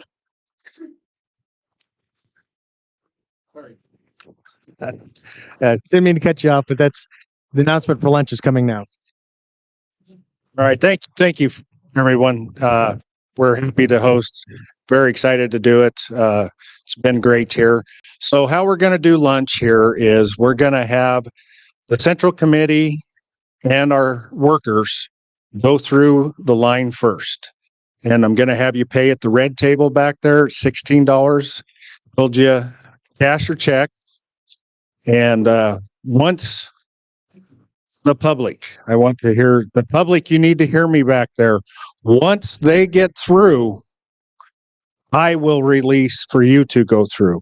We're going to make sure all these folks get fed first, and then we'll allow the public to go through. I don't know what time do we want to come back to the session? Or do we want to break? Noon. Let's come back at 1 p.m. 1? Yep. Yep. And so if you are planning on leaving, we start back at 1. Hopefully you've made it through town here, have several fast food joints, full burger joints. If that's what you'd like to do instead, no problem. Lunch is a taco bar.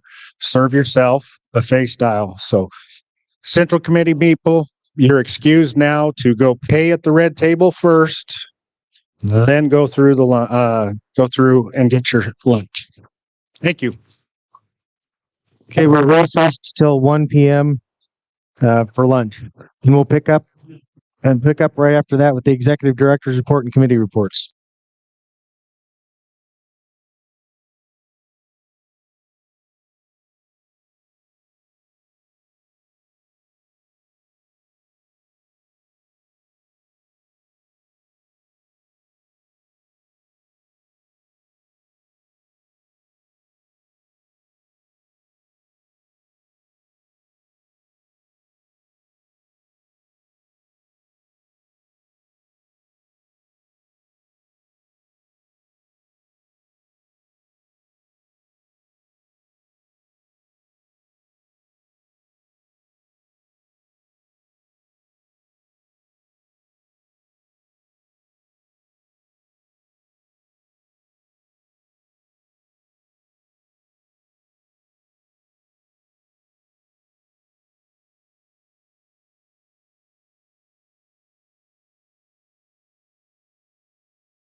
Yeah.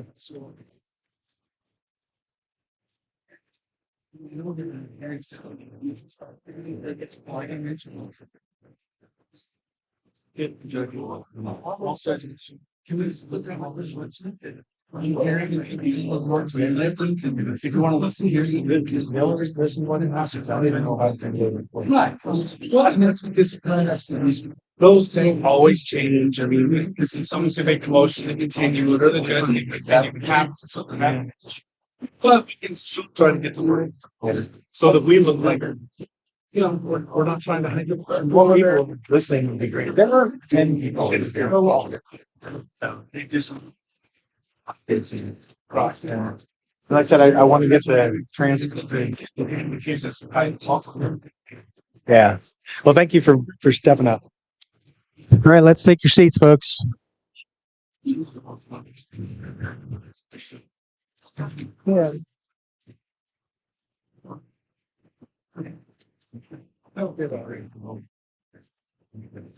Thank you. All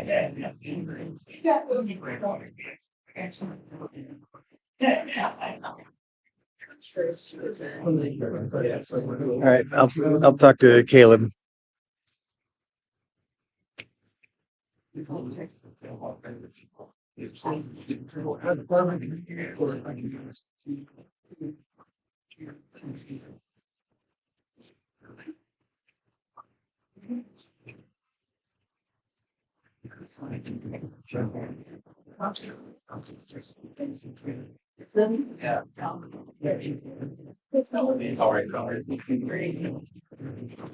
All right, folks. We'll go ahead and get started back. We'll start off with where's our executive director? There she is.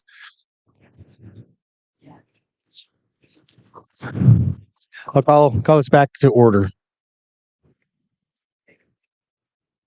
When Kathy gets up here, she'll go ahead and do her executive director's report. Then we'll move into the committee reports.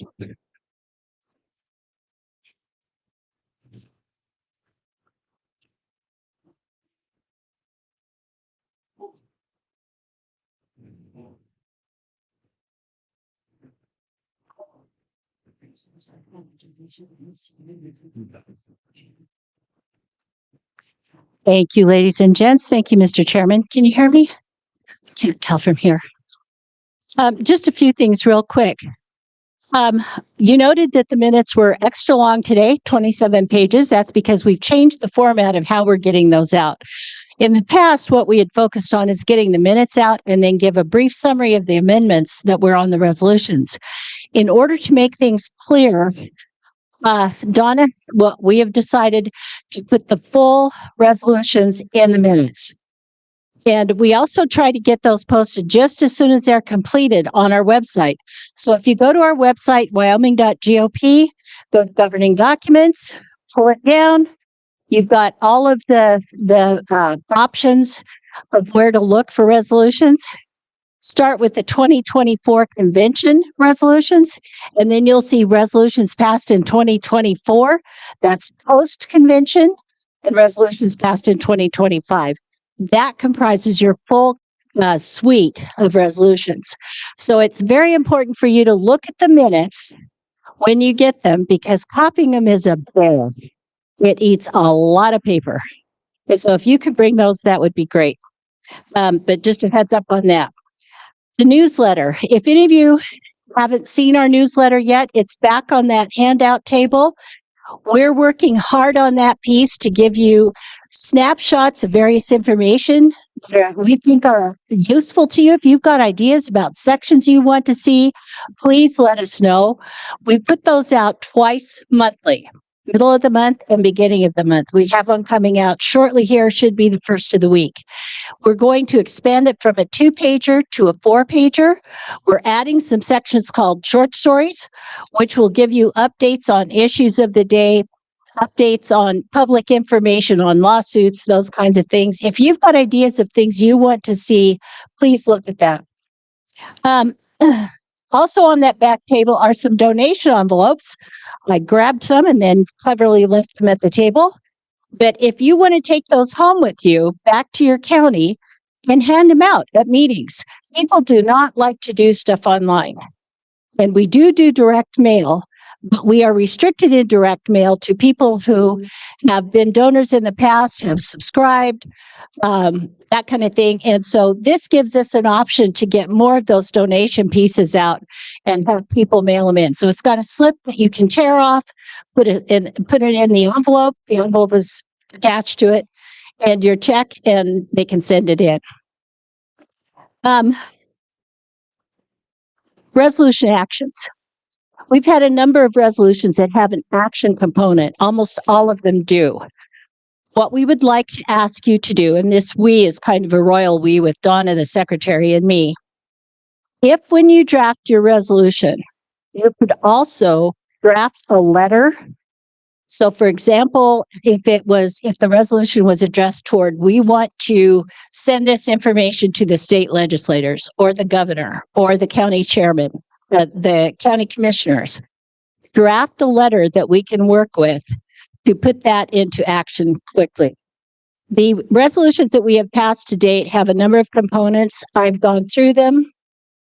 We've got them in final form to have posted, and we've gone through them to determine who's getting what. We're going to get those out in the next week or two to the various entities. And Chairman Miller has recruited some people to follow up with the addressees. So for instance, if it was something that was going to some state legislators, they'll follow up with the legislators. Hey, did you see our letter? What did you think of it? Do you have any feedback?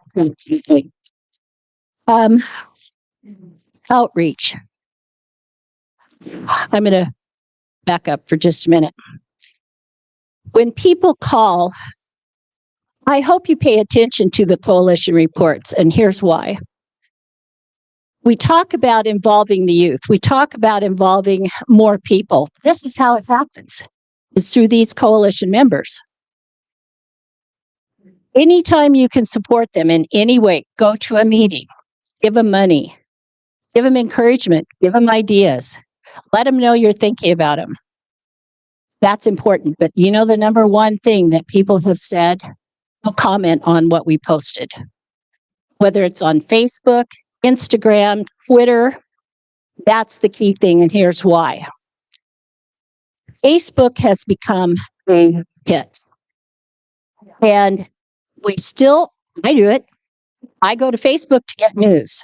If you read the comments, you will very quickly become depressed. The reason why is that it's a deliberate propaganda effort. And this is all documented. There's reports on it everywhere. A lot of the negative comments that you see are coming out of bot farms. Many of them, in other words, there's an algorithm in there that triggers a response to the comment. So a lot of times they will have they set up fake accounts. You try to follow it, and you'll see 4, 5, 7 postings on a Facebook account. Those are likely bots, especially if they say no history, no education, no data, location, that kind of thing. This is what you're seeing in the comments. So much of it is bots now that are intended to discourage and disparage. But it's that much more important for us to give that kind of support. That's really simple. That seems useless, but it's very helpful if you can do that. So pick your social media platform. Don't read the comments. Stick yours in there. Try to make them relevant, important, and concise. I hear this over and over. Please tell people to comment. We want to. We know we're being squeezed. We know that we have stuff being thrown out of our party accounts. We know they're not there. And so anytime you can help, that's very important. But please remember, what you see on there, you cannot take a gospel truth. And I'll give you a perfect example. I had several calls this week from people who are really upset about GPUSA and their leader. And they were pointing to an article that came out that was attempting to brand them as racist and so on. That whole story has been refuted, but you will not find it online. You will not find what happened with the university president because it wasn't made public. Now, this is my understanding. I'm telling you, this is word of mouth. First, this is the person being affected telling me this.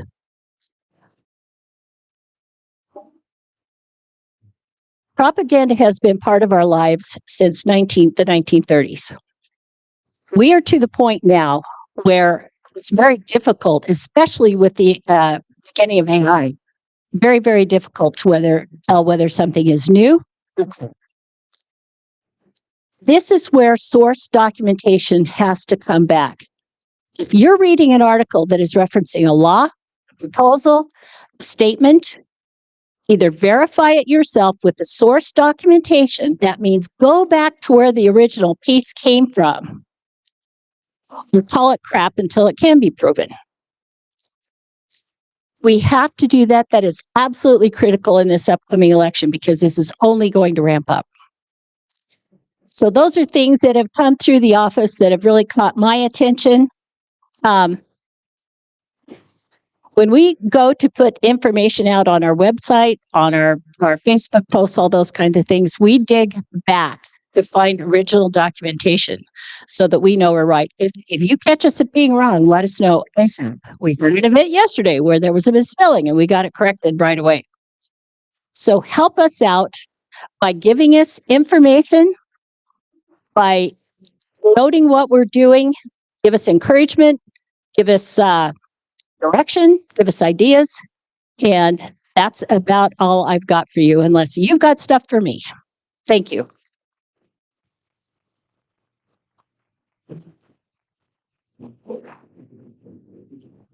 Yeah, I'll add one thing to what we talked about yesterday in our session, and in the executive session, a group called RLSC.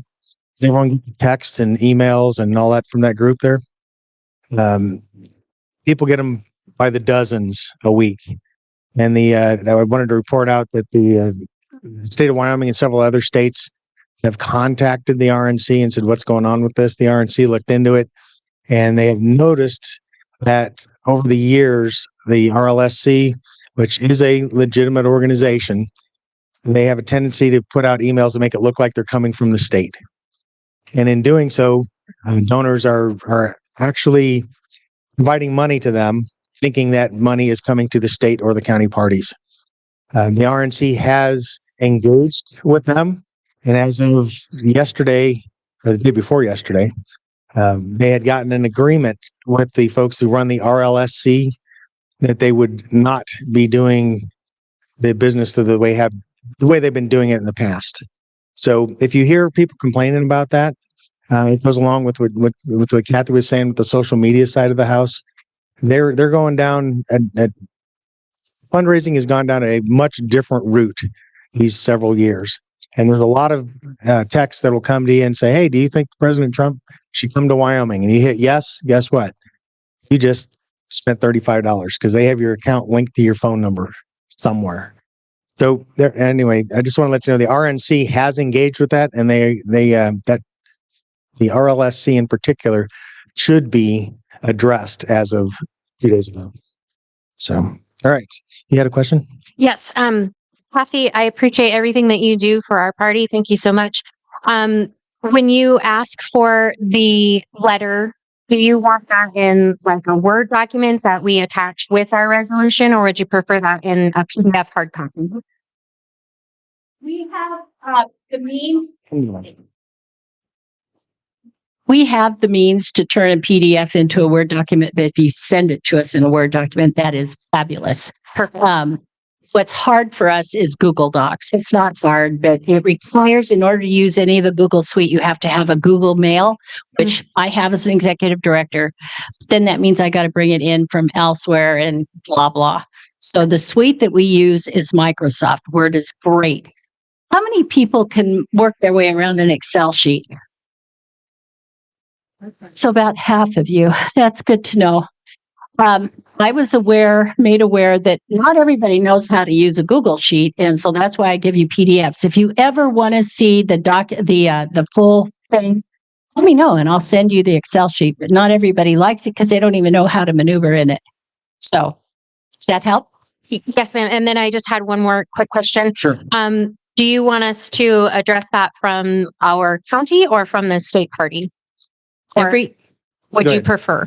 Everything, when you bring a proposal for a resolution to the state party, that means we want you to adopt this as state party resolutions. So at that point, we actually translate it. If that didn't get edited out, if you didn't edit it out, we do, so that it becomes the Wyoming Republican Party. That's the understanding we've had here. That you're bringing it to us to become a state party resolution. Perfect. I appreciate that information. Thank you. You're very welcome. And like I said, thank you very much for going down that road. We've been talking about this for quite a while, getting the resolutions squared away, because we take too long to get the resolutions out and then we don't follow them up. We're going to start doing that. And as I mentioned earlier, part of the reason for us doing that, make sure we get the resolutions out there, is we utilize those resolutions in our messaging, and we utilize those resolutions on testimony. And anytime we need to talk with the legislators and city councils and county commissioners, to have resolutions out there is the voice of the party.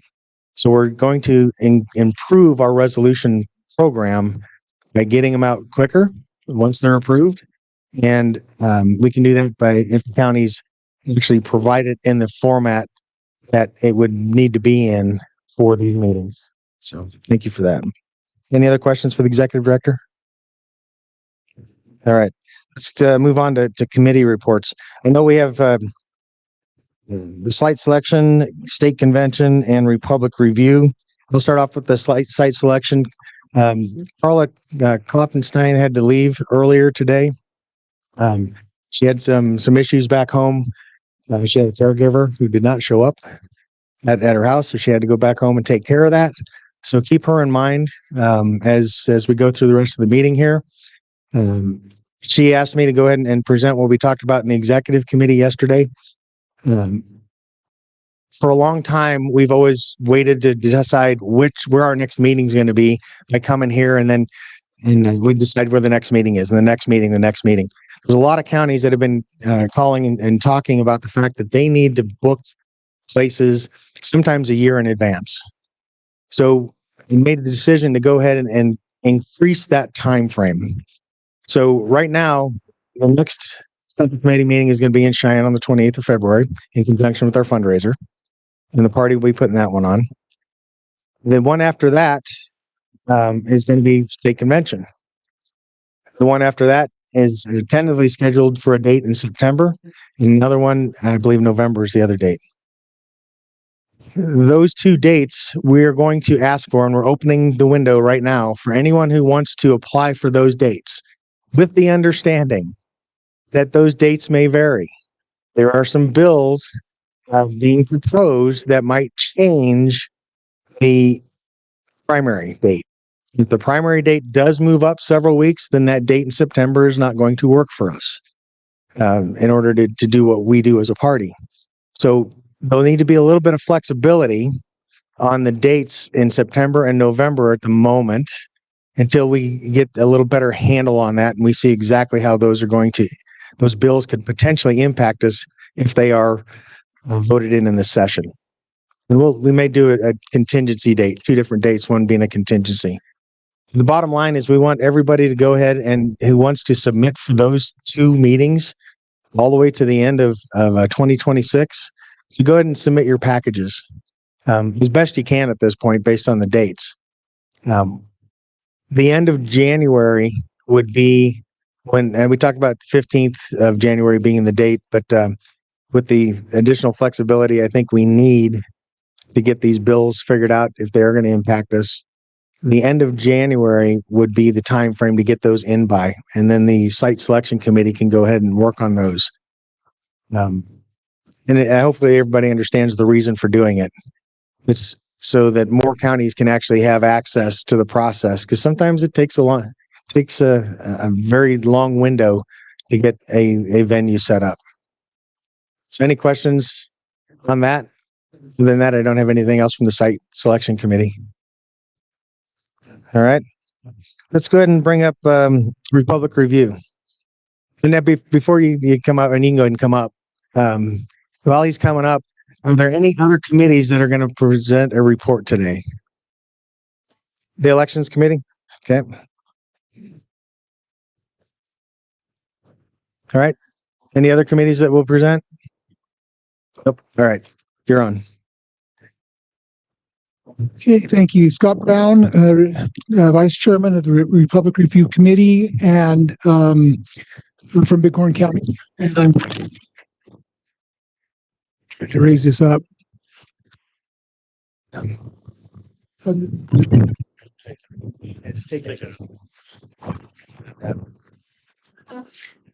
Okay, here we go. All right, so our chairman, I'm the vice chairman of the committee, and our chairman, Tammy Young, was unable to make it here today, but she sent me a report to give you that's 3.5 pages long, and then she asked me to edit it. So this is my attempt at editing it during lunch. So here we go.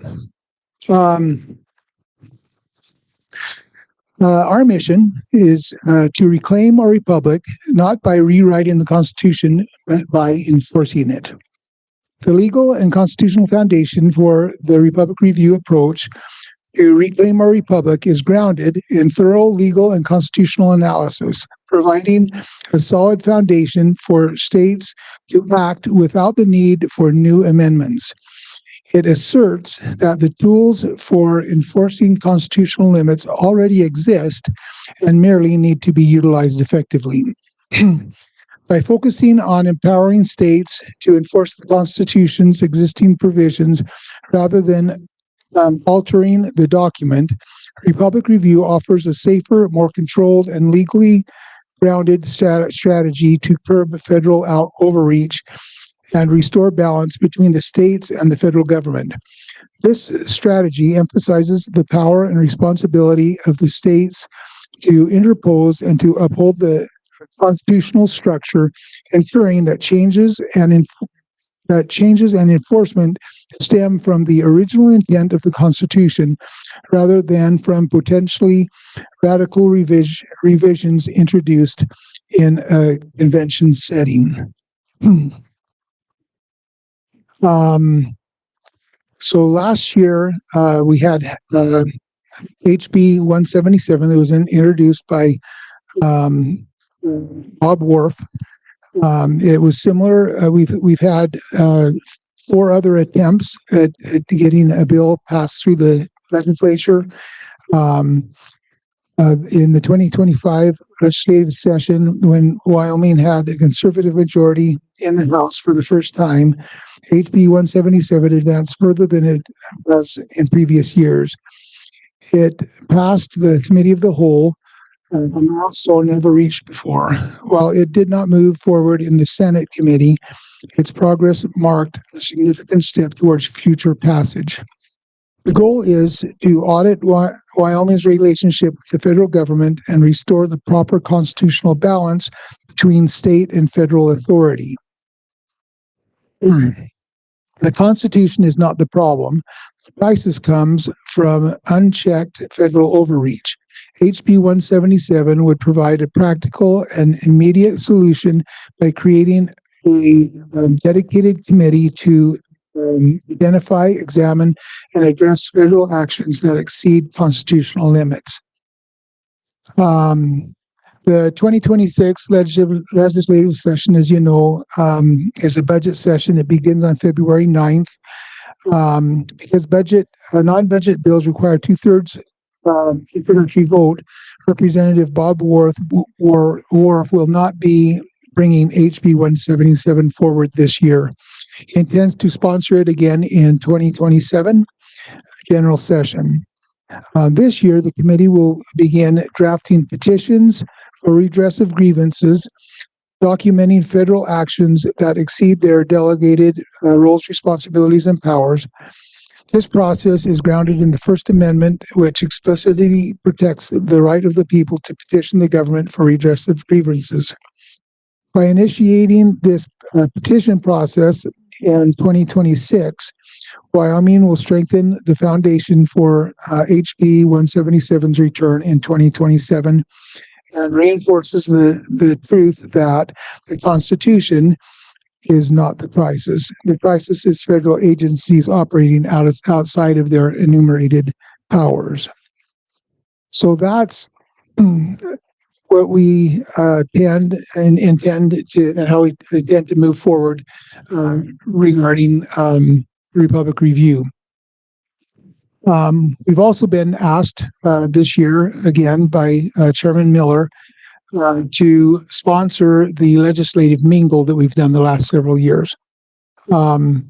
The legislative mingle gives us the opportunity to build relationships, communicate our legislative goals and our priorities that we'll be setting here today, and reinforce that the Republican Party is committed to supporting constitutional governance and standing with our elected officials as they confront the challenges of the session. So if anyone's interested in helping with this legislative mingle, it will be, we're scheduling it for the first day of the session, which is February 9th. There is going to be, if you want to jot this down, there will be a Zoom meeting on December 8th at 8 o'clock for anyone who is interested either in Republic Review or in helping with the legislative mingle. The last 2 years, we've held the mingle 3 different sessions, 3 different times at the state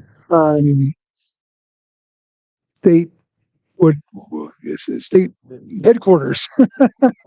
I had a brain freeze there. State headquarters. We've decided this year that we're going to first try to have it at the state capitol, at which point it's probably going to cost somewhere around $700. In the past, we've budgeted $500 for this event. Or if that doesn't work out, we'll be going to Little America, which will carry a price tag beginning at least $1,300. So at this point, I would entertain a motion to fund the Republic Review Committee with $1,300 in order to sponsor the legislative mingle.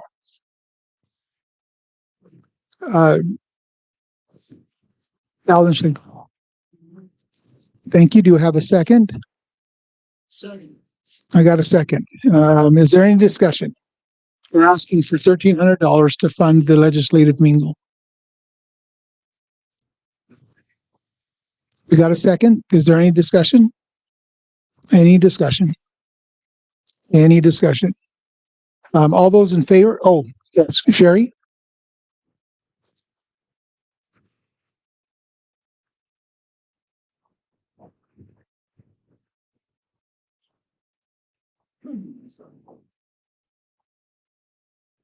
Hi, thanks. Sherry from Crook County. Hey, I love the legislative review and I believe in it, and it sure beats the Convention of States by a landslide. My concern is present funds. Is there funding for that? That would be my concern. Okay, so let me see if it's going to come out of my chairman's discretion. Chairman Miller says that the funding for the legislative mingle. Okay, so we're talking about kind of 2 different things. The legislative mingle is what we're asking for the money for, and that will come out of Chairman Miller's discretionary fund. And as far as Republic Review and the implementation of that, the passage of the bill in 2027, we're not asking for any money for that. So the legislative mingle is just to get to know people? Correct. The purpose of the legislative mingle for the last 4 or 5 years has been to invite all of our conservative Republican legislators and educate them and network with them regarding our legislative priorities. And those legislative priorities we will be setting today at this meeting. That's correct. That's the plan, is to set those. And so what we've done is we've had tried to get specialists or people that are well informed about the particular issue. For example, election integrity, that's been on our list the last couple of years. So we have someone come and talk to us about election integrity and talk to the legislators. And with the hopes that we can work together towards the common goal.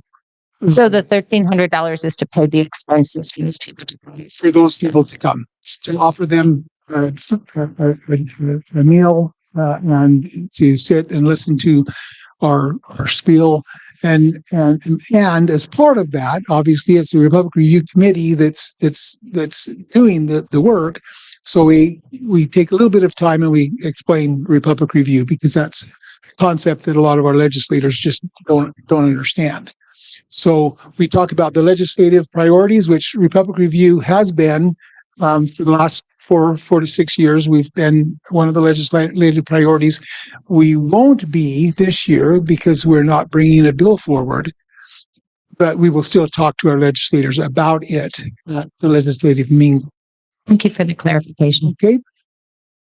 Another question. Sure, Marsha. Is it on? Okay. Sorry, Marsha with Natrona County. I was just wondering, so the $1,300, as Sherry asked, was the expenses, but is that for food and drink, the room rental, the speaker, all of that? How does that break down? Is that something that's going to be provided to us prior to the rental, or is it the $1,300 and that's total? What if your costs go over that? What kind of situation will you be? Will you come back to the body and ask for more money, or will it come from the chairman's discretionary funds again? How does that proceed in those situations? Okay, I can answer that question, but it looks like Carl has something to add. If you would, Carl. Why don't I go ahead? I'll just go ahead and answer it. So we talked about this yesterday in the executive committee meeting in detail. And the plan is one of two things. We're either going to be able to hold this at the Capitol building, in which case the expenses will be a lot less than $1,300. If we cannot get the room arranged for, which right now it's looking like we will. If we do get that room arranged for, that will be somewhere more in the range of $750 to provide the hors d'oeuvres and all. If we have to go over to Little America and do it over there, it's $300 room fee, and they'll provide the food for $1,000. So it'd be no more than $1,300. One more question. Can you just kind of explain to me? So my understanding is that it's like an open house. You invite the legislators to come. You discuss one particular topic, or is it all in regards to our platform and what other bills or issues that we're looking at during that session? I've never attended one, so I'm unsure of what this event is. Is it usually well attended? Do our legislators usually give good feedback?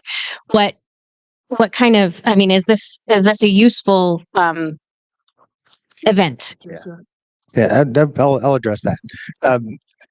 The idea of this is, as we go into the session, then it'll be set for the beginning of the session. The idea is to go in and let legislators know what our priorities are, what our legislative priorities are based on what this body decides. And then to work with them. It's one of the things that we've talked about forever, engaging with our legislature. And this is a methodology we have to actually engage with the legislature. Okay, thanks, Chairman Miller, for stealing my thunder. That's it. The chair recognizes Joey. Thank you, Mr. Chairman. Joey Carney, Carbon County. I'm looking at the special events calendar for the 2026 budget session. We're talking about doing this on the 9th, the first day. At Little America that evening is going to be the Wyoming Business Alliance reception. Don't know that it would be worth our investment to have a competing event. And I do know that if anybody's going to go somewhere, it's probably going to be that at Little America. It's still hard to get legislators down there. So I would move to amend that if we can't get it at the Capitol, that we just don't do it. So there's already a competing event at the same venue we're talking about that's going to cost more. And I do know that anybody that's not going to that event down at Little America, still working. So That is my motion for a moment. Okay, so we have an amendment on the floor to amend the motion. Oh, we need a second. Is there anyone going to second that? Okay, we got a second. Discussion. I would like to suggest another possible location, and that would be the Blue Federal Credit Union World Headquarters. It's a direct drive basically to the Capitol, and they do a very good job of accommodating as far as price is concerned. You would need to bring your food in catered. That might also be a financial opportunity. Quick point of information. I was looking at the next day. That Wyoming Business Alliance reception is at the Blue Federal Credit Union. So they're booked that night. Okay, so there's nothing at the Capitol. I mean, that's nothing scheduled for the Capitol or for Little America. Well, at the time we first started looking at this, there was nothing scheduled. So, no. Okay, so we still have an amendment on the floor. Mr. Chairman, I'd like to speak against that amendment. Even if there is another event at Little America, I spend quite a bit of time at the legislature, and of course, I get these free meals when I go to these events. But I've been to as many as 3 different ones at Little America at the same time. And a lot of the legislatures, they'll go into one, they'll go over to the other one. And so they do get a lot of that. Just because there's another event there would not preclude anybody from showing up at numerous ones there. So a lot of times Little America will have 3 or 4 of those rooms scheduled for different groups. They have the big one, and then they have the smaller rooms, which would be one of the ones that we take. So I would speak against that amendment. Okay, thank you. Do we have anyone speaking for that amendment? Point of information. Was the original proposal for a specific date, or was it, understanding was that the proposal was to allocate the funds in order to hold the event, or is it tied to a specific date, or is that date flexible? Okay, this motion is not tied to a date. The motion is tied to a dollar amount. Thank you for that clarification. We will work with the date the best we can. Ginger. Is there anyone that wants to speak for the amendment? The amendment, only the amendment, which is to what? What was your amendment again? Have it at the Capitol or not at all? Have it at the Capitol or not at all? Or not at all. So that's the amendment. Okay. No, nobody's speaking for. Is the debate ends. Then the debate ends. We are now voting on the amendment that if we can't get it at the Capitol, that we do not have it at all. All those in favor of not having it at all, say aye. Or not. Okay, I said that wrong. All those in favor of not having it at all, and if we can't get it at the Capitol, say aye. All those opposed? The nays have it. Is there any more discussion? Any more discussion? Any more discussion? We are now voting on the main motion, which is to fund up to $1,300 for the legislative mingle. That is the motion. All in favor, say aye. Any opposed? Okay, thank you. Motion carries. And that is the end of my report, unless there are any questions.